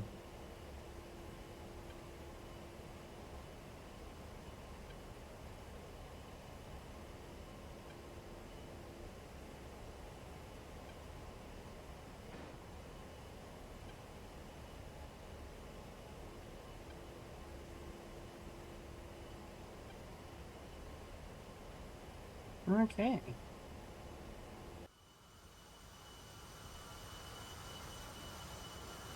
Grab a couple of those. Oop, oop, oop, oop.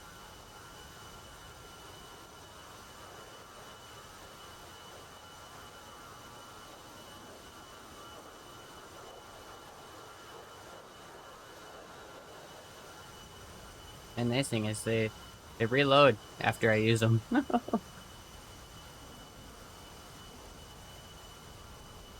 What is? Oh, there's another airport over here. Oh, sneaky, sneaky. That's okay.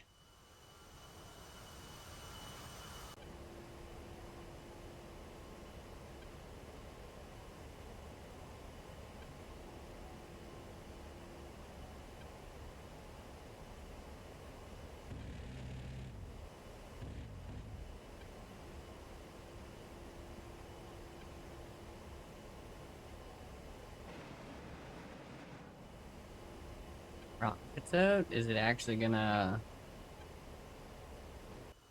Oh yeah, okay.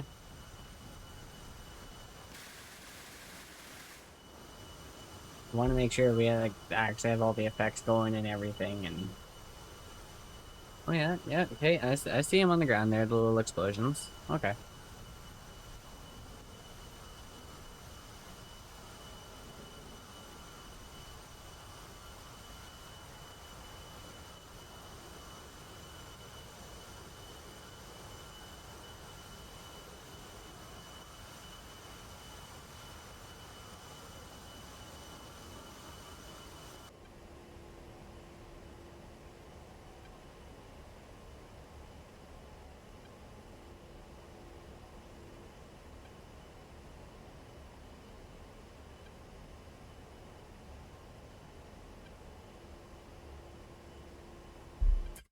How far do we? Oh, yeah, we turned a little sharp, but that's not gonna. Well, might be a problem, so we'll just.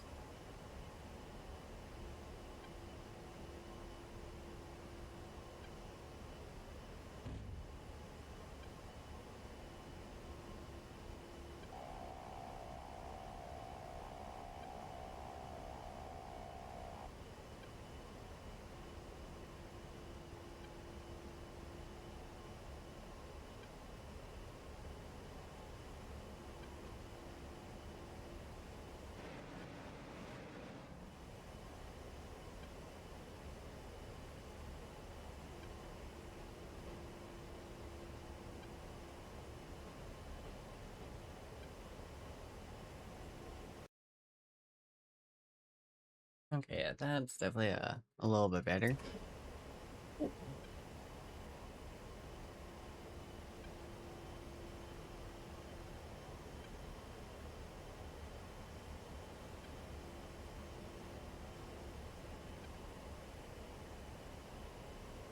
And here, got a little bit of the terrain in here too, and like I know I'm not gonna be able to go through quite as much stuff like some of the actual fighters, but terrain doesn't bother me too much.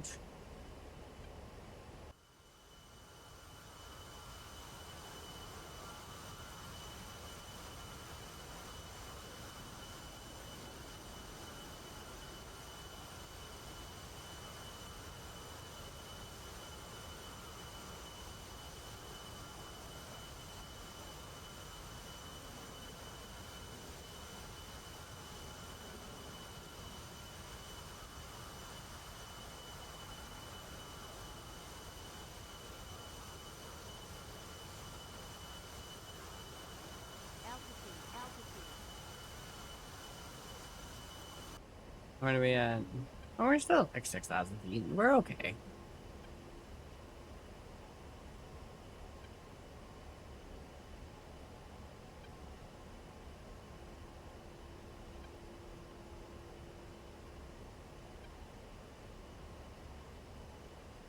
Come back down a little bit here.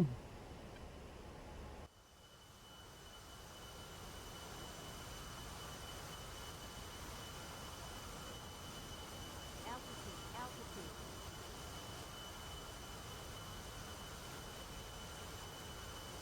Altitude, altitude. Pull up, pull up, I know. Hang on. Trying to get a little close. pull up, pull up. And at least if I do it over the water, if I crash, well, it's not that horrible. It's just the water.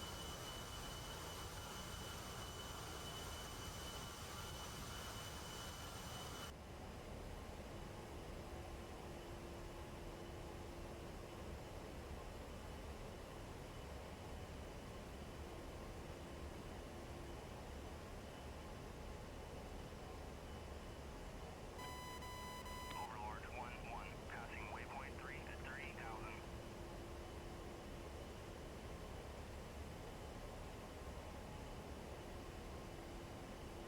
Altitude, altitude.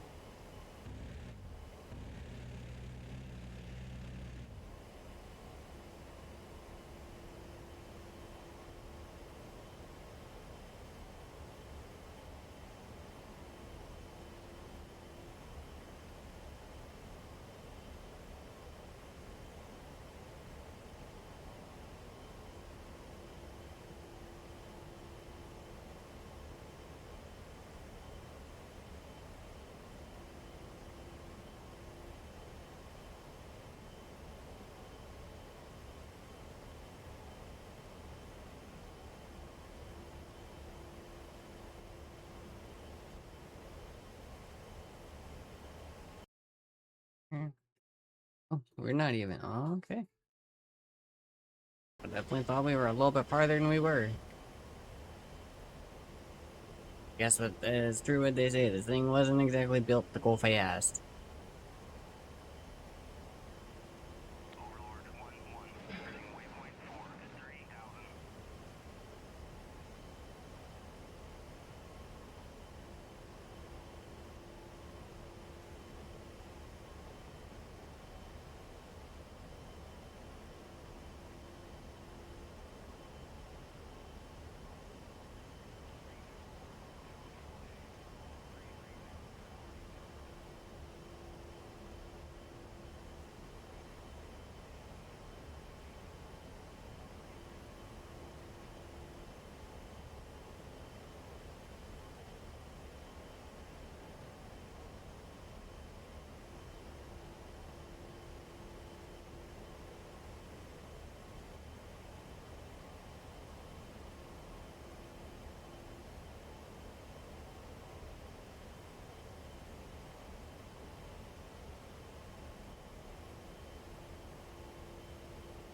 Pull up, pull up. Altitude, altitude.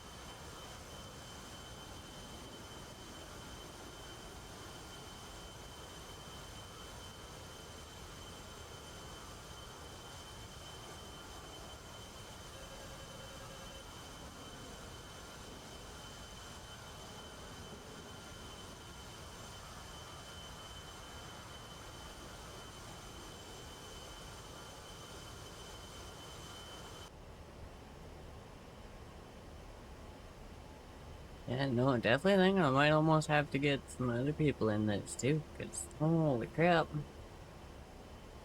Like, once we get up and going, it's not bad at all.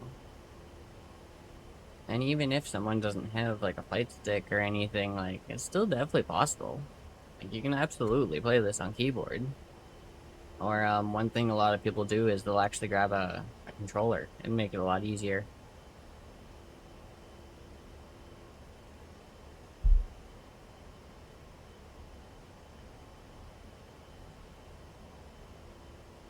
Okay, where are we? And we need to anchor 8 and go for a bit.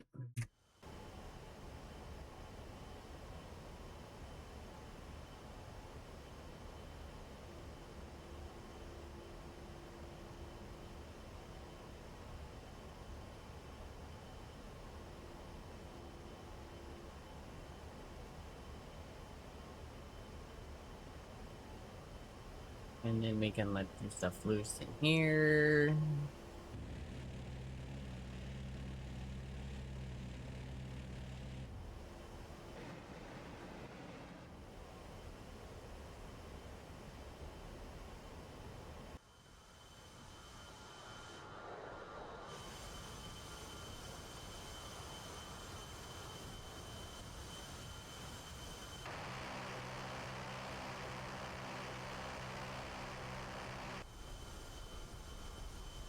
Altitude, altitude.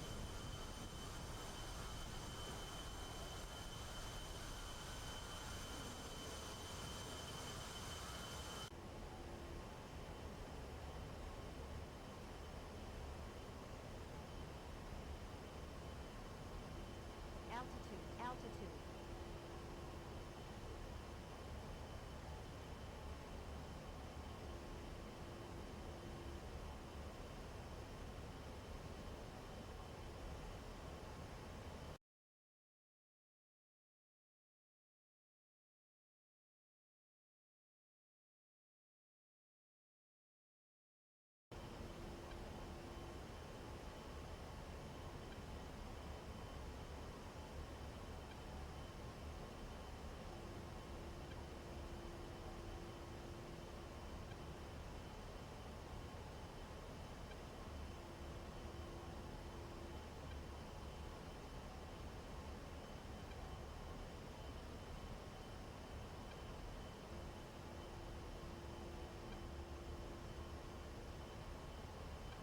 Okay.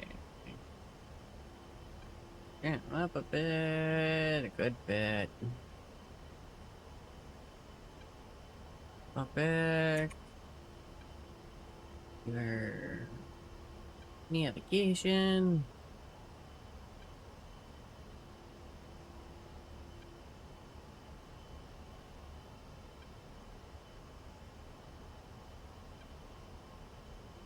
Altitude, altitude.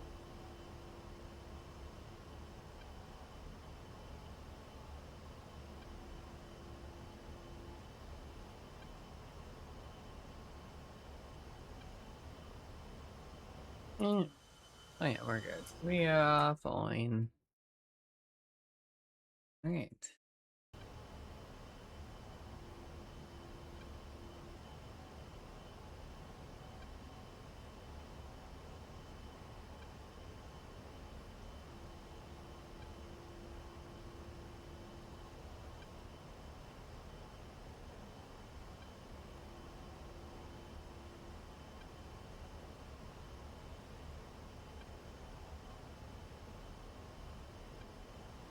Okay. Yeah, there we go. That should work.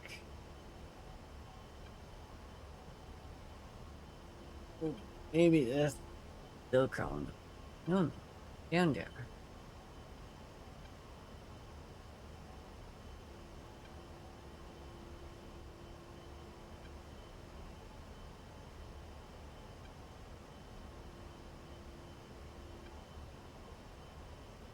Whoop.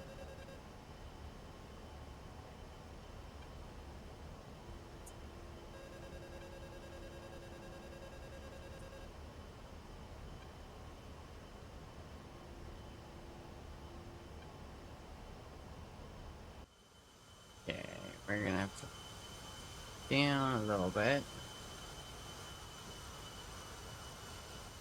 Okay, see if we can get a little bit of speed going again.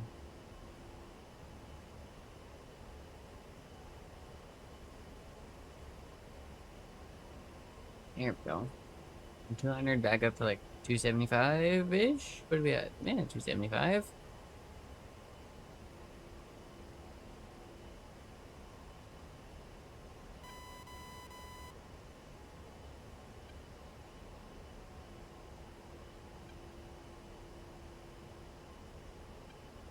Yeah, that's not bad. We can cruise at about 250.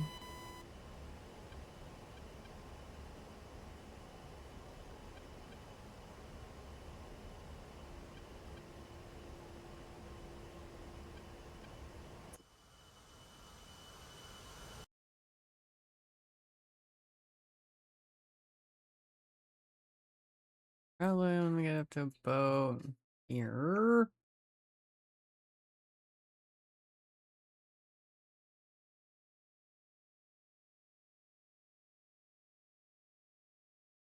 Do I have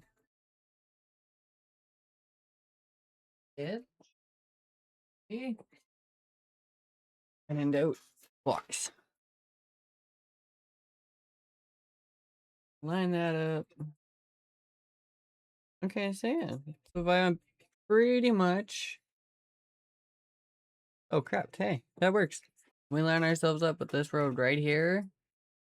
We are dead straight on basically for the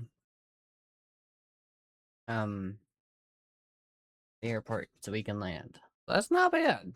That's pretty good. So basically just gotta get up here and follow this road straight. Even when it curves, we just keep going straight. And that should line us up.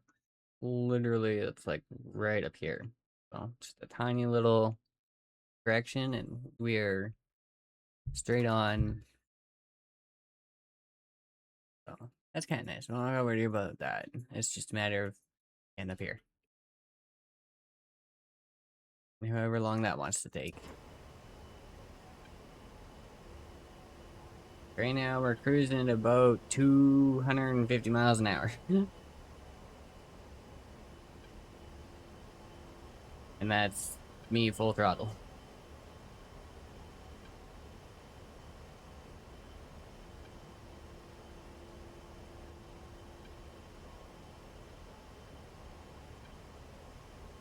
Overlord 1-1, passing waypoint 2 at 3,000.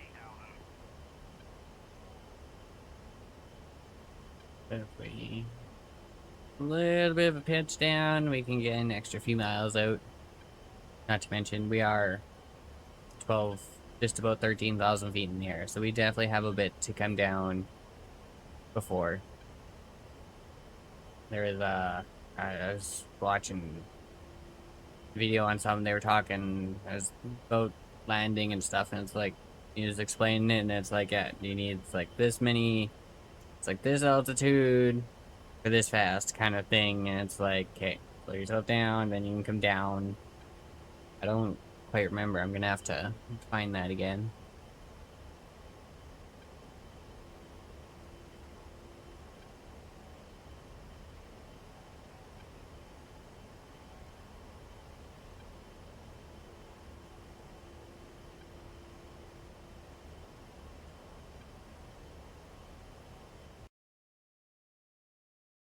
But yeah, that's not bad. We can basically just keep following it and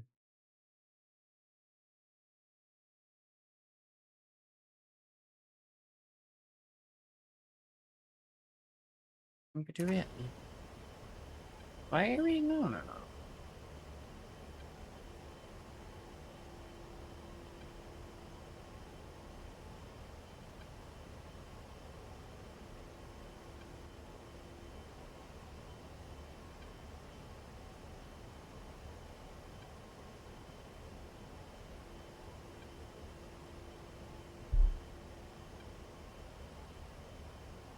Okay, I don't think I've seen that really happen yet. We're actually flying like level, like dead freaking level. Not bad.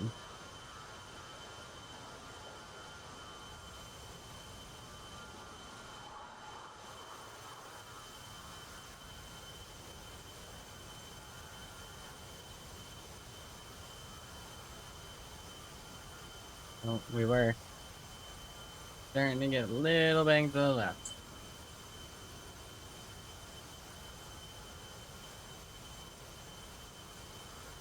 Alright. Nice thing is, we can just leave that, and we're basically good. How's our... fuel? We're okay for fuel, okay.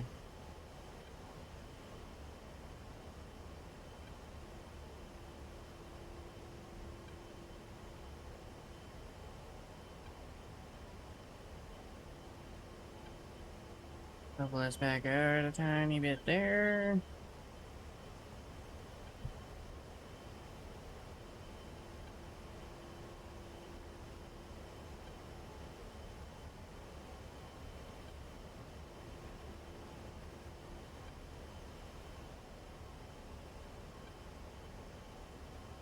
Oh. I think if I remember right, that one should be a trim reset. Yep, okay.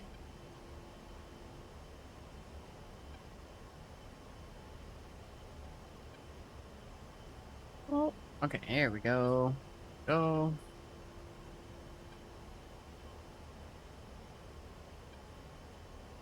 Okay, how are we doing? Well, we're getting out of this, okay. Well, we're getting there. We're almost there. So, pretty soon here, we're gonna have to keep watch out our left side. I think it might be right over there. But there should be a road that goes that way. That's the road we're looking for.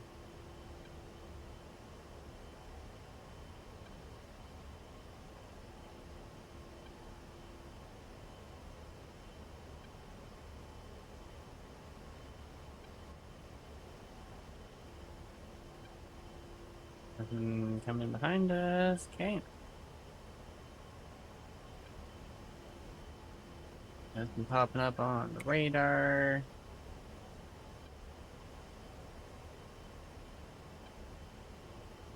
Oh. Banking right. Whoops.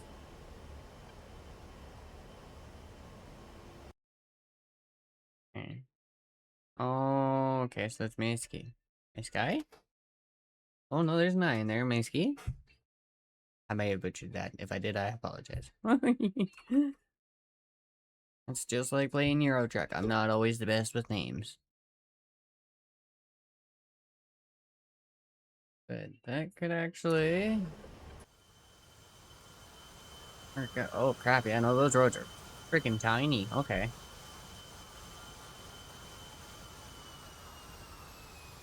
So if that's the case,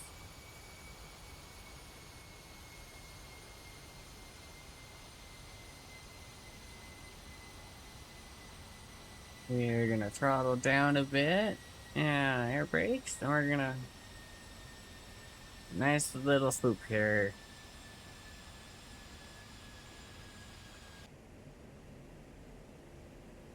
Just that way we can actually get in. We can get a little closer to the ground, and we can freaking see these roads. Cause like, I could barely see that from up here. Route to the road we want is this one that my marker's on.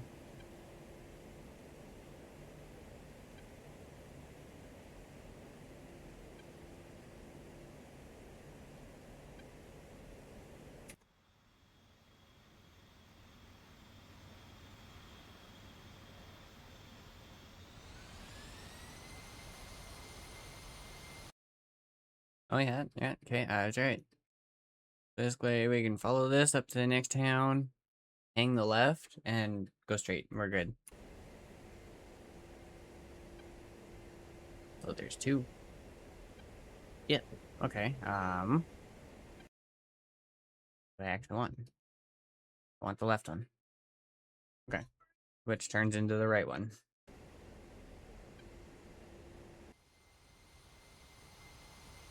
Oh yeah, that one crosses over.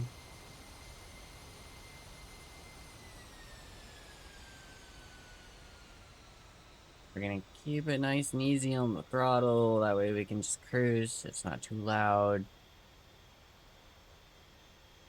And we don't have to worry about trying to slow ourselves down an insane amount when we eventually line ourselves up.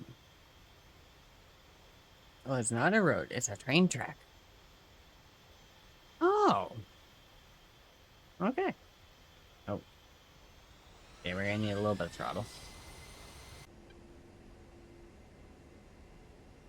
Gonna keep ourselves even here.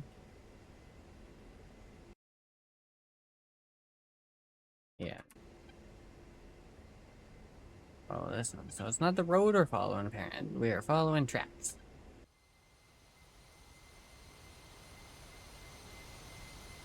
Altitude, altitude. Oh, I know. Relax.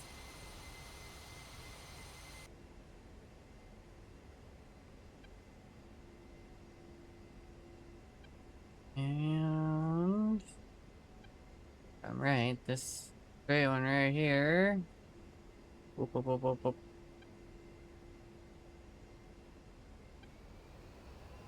A little bit of throttle in.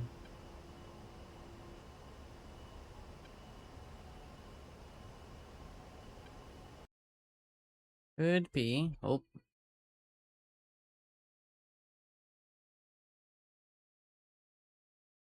Okay, we're following the road. We won't be following the tracks. We want that one.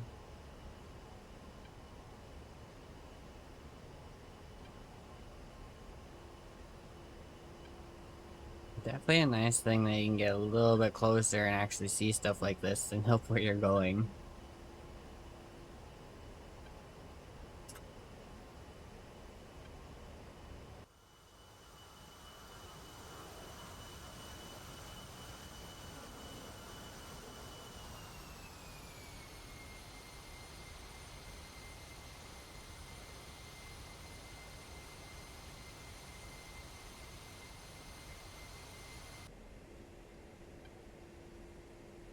Okay.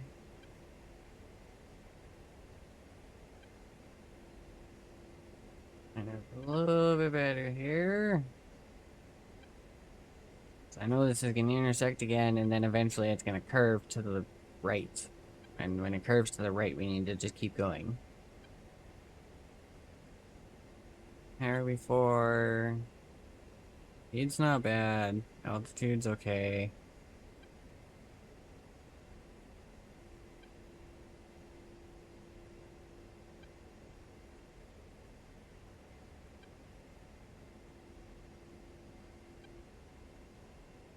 Wait, where's our... I'm gonna go... Going down. Yeah, keep up just slightly.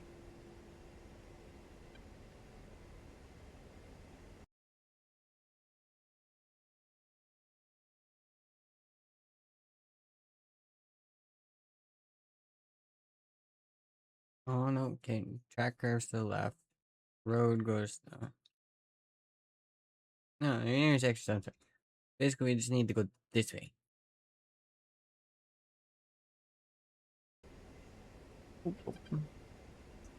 So, kind of hoping here at some point we should actually be able to see. Zoom out a little bit. The runway.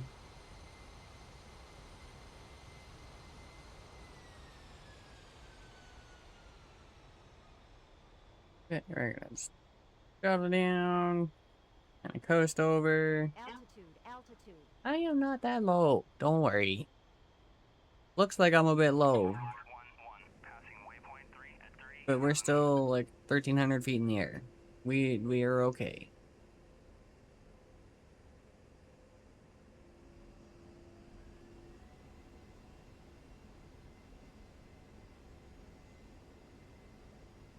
We can stick around 1,000, 1,100. It shouldn't be too bad. We should be able to come in nice and soft on the landing.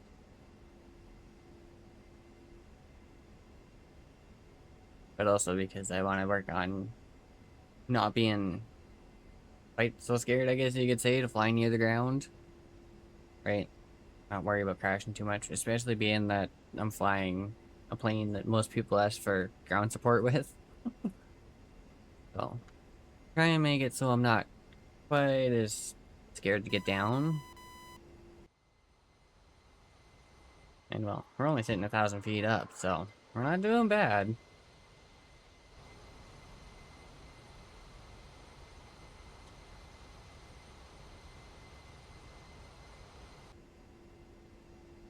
Overlord 1-1, passing waypoint 4 at 30,000.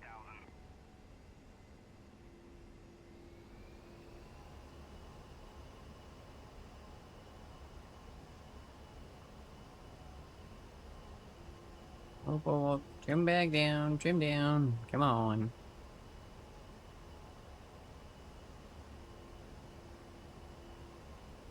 Definitely a thing you set your trim for when you got a little bit of throttle, and then you take out throttle and you gotta change it, or you go from like coasting, it's like, hey, change the trim.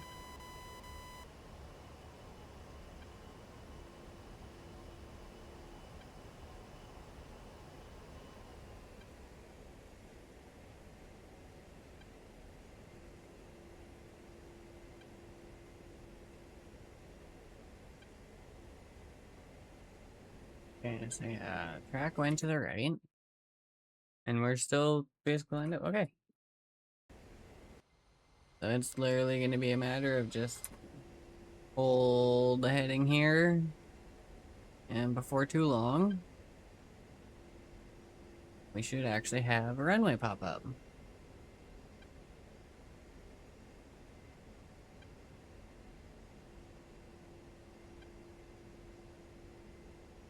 Okay, turn down, throttle up. Oh, Altitude. I know. I'm just waiting for my throttle to pick me back up here. So I can reset my trim.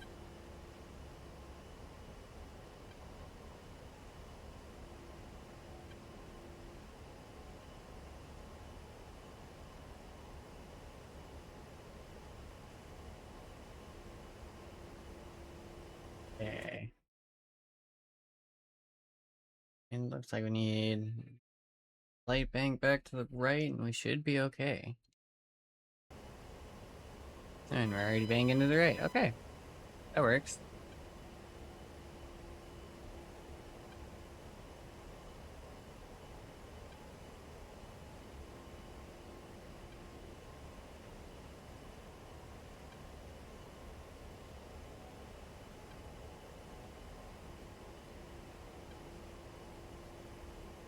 Okay, can we get it to hold here and just give us an altitude?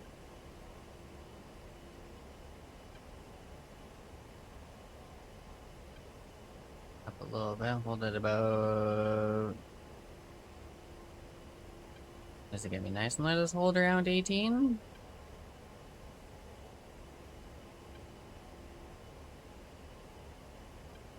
Even if it's not 18. As long as we're like kind of somewhere in there, I'm okay with it.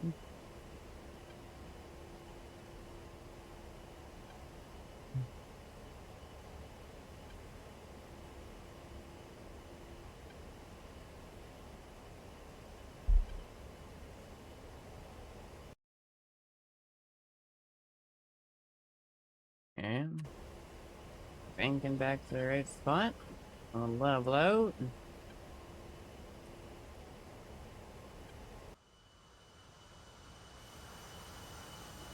Oh, still banking right.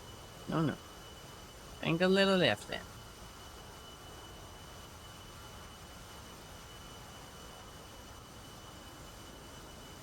I'm in for a little bit of a dive. Altitude.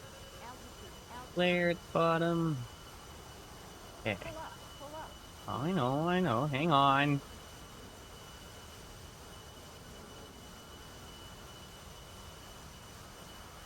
Trying to get a little bit more used to this. Crap, it looks like I'm on the ground. Like, it looks like I'm taxiing, but I am in the air. And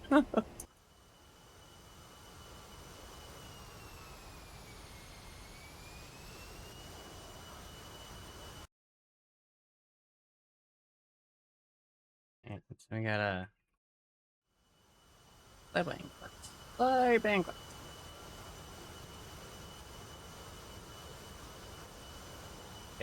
Okay.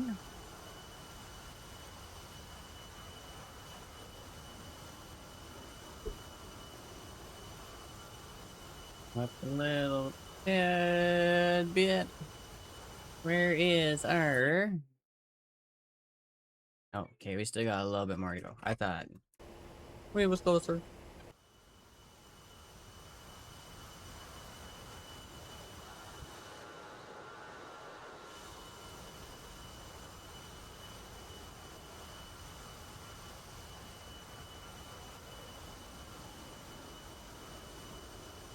Pull up, pull up.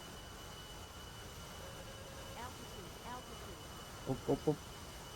Make sure we avoid lines there. Just watch the shadow come in. Whoop.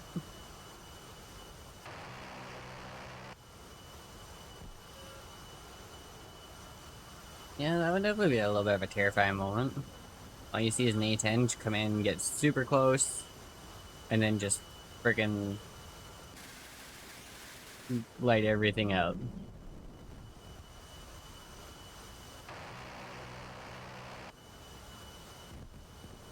Yeah, the reason I picked the A10. Although I would like to be able to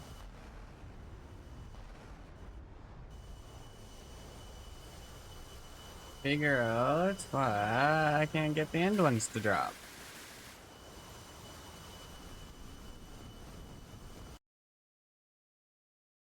Oh crap. Altitude, altitude. We're all level off course there.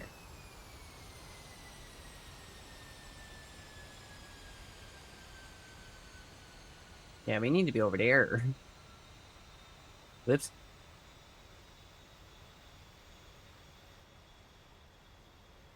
We were on course, not so much anymore.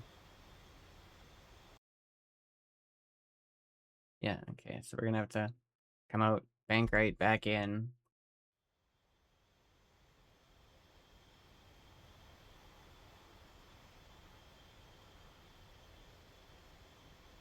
Laps down.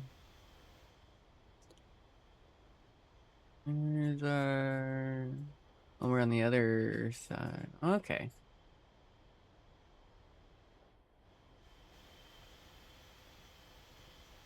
Altitude, altitude.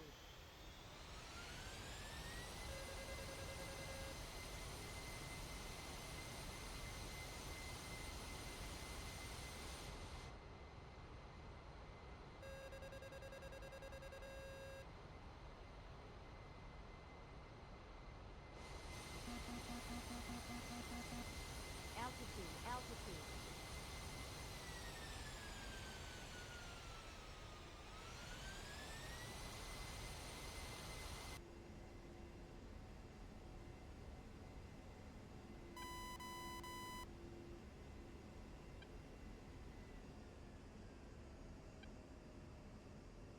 And... Oop, oop, oop, oop. And a little bit. Okay, gear down. A little bit more in to get us over the trees here.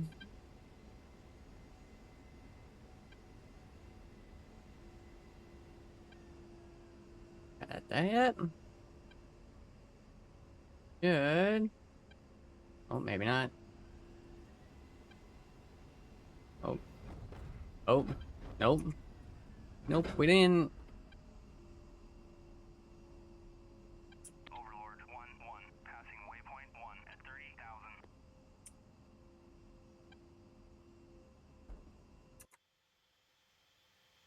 I mean, we are on the ground.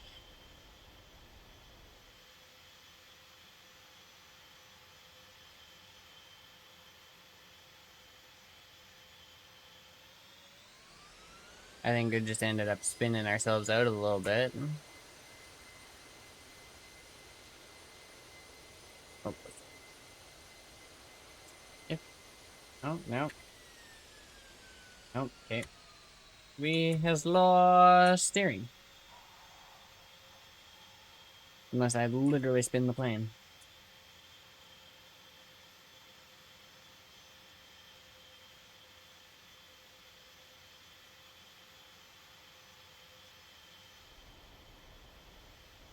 Overlord 1-1, passing waypoint 2 at Okay. 30,000. No? Oh, right, hang on. Forward.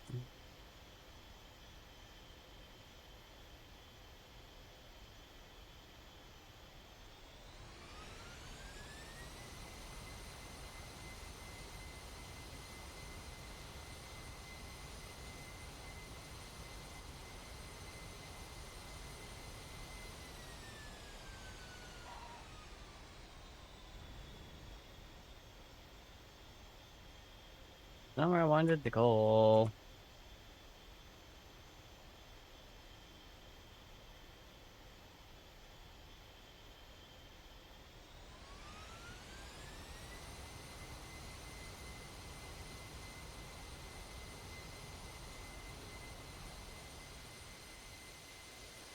Back through? I don't know where.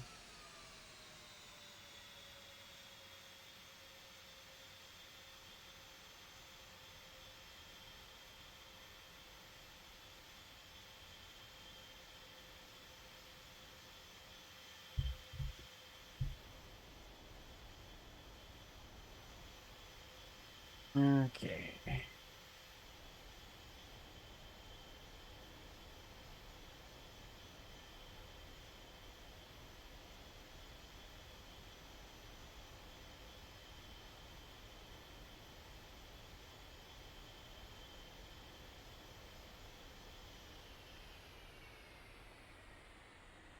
Right? I don't know why it wants to be a pain and not even do anything.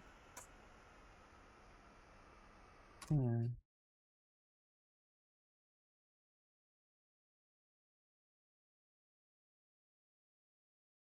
Hmm.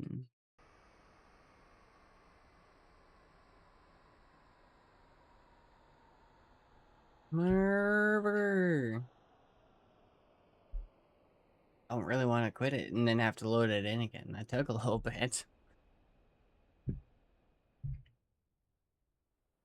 That's a think we're oh yeah, we're getting there. Starting to get to that time, so kinda works out, I guess.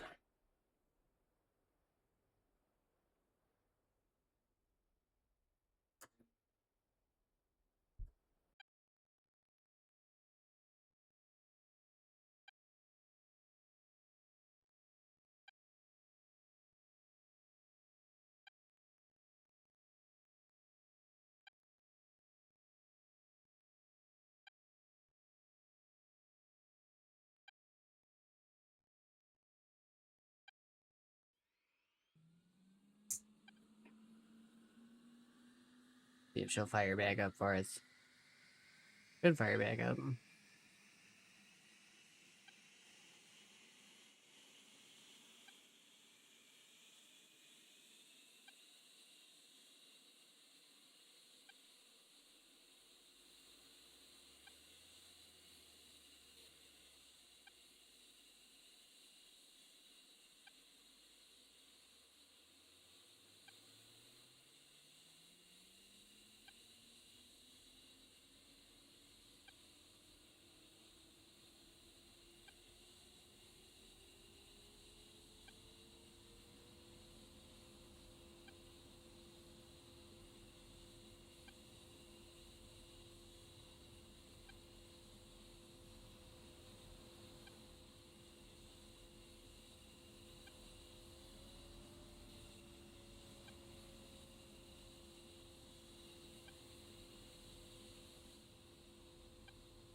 Alright. Fire back up, not a problem.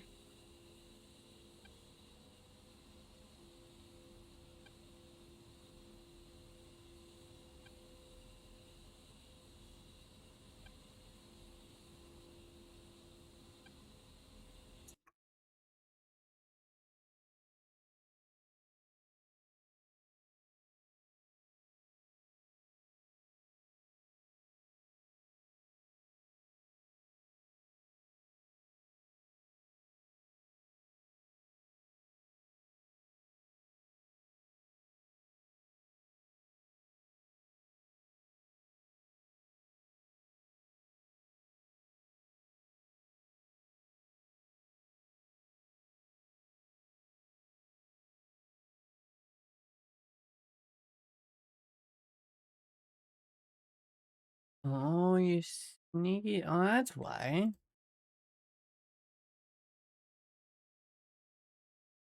Yeah, I had the button map. Apparently didn't want to stay.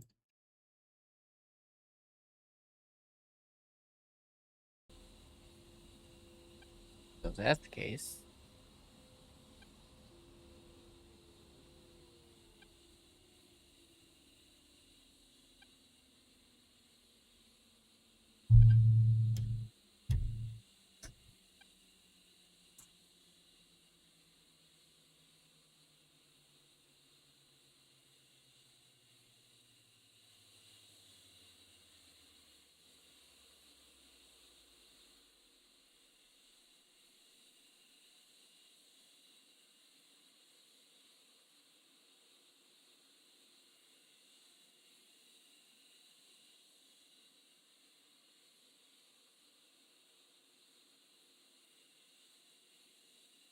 Okay, apparently not. I was gonna do a respawn, but apparently I don't want to do a respawn. Well, fine. Okay. I'm about ready to call it with the planes for today anyway.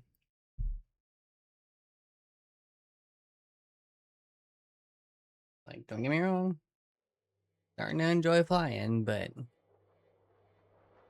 friggin' yeah, no, I think I'm good for the day. Getting a little fed up with the plane. That's okay. I'll just switch us over here. Will I shut this down? Or at least will I close DCS? And then we can get the raid set up, everything else. Ugh. Ugh. Okay, sorry about it. Alright. That's closed, done, good, great. And here.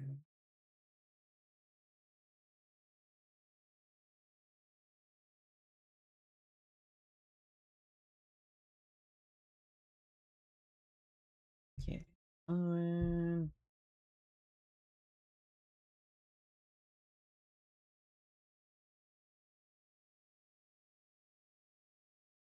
Who is on? We can rate it. What happened? We actually rated O2 for. Our last one went to May. I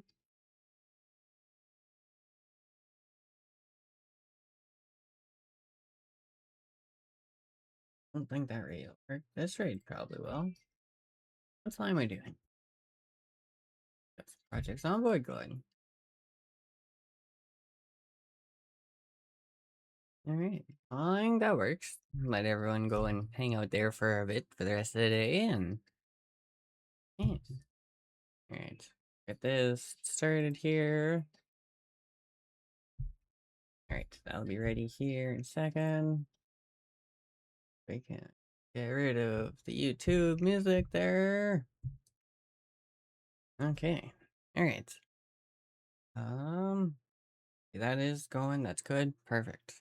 Alright. Thanks, guys. Thanks for joining. Thanks for joining me with some flying today. Thanks to everyone who stopped by. It is greatly appreciated. I'm not quite planning a stream for tomorrow, so we'll probably have a few days or so in between. Well, I get some VODs and stuff uploaded. I still got to do the last two need to be uploaded, so I'll be working on those. But with that said, I'm gonna rate out Limu, and I hope everyone has a good day or night wherever you are. And we'll catch you guys next time. Also, before I forget, sorry, horrible for this. I should probably do that. Okay, guys. Have a good one. We'll catch you later. See ya.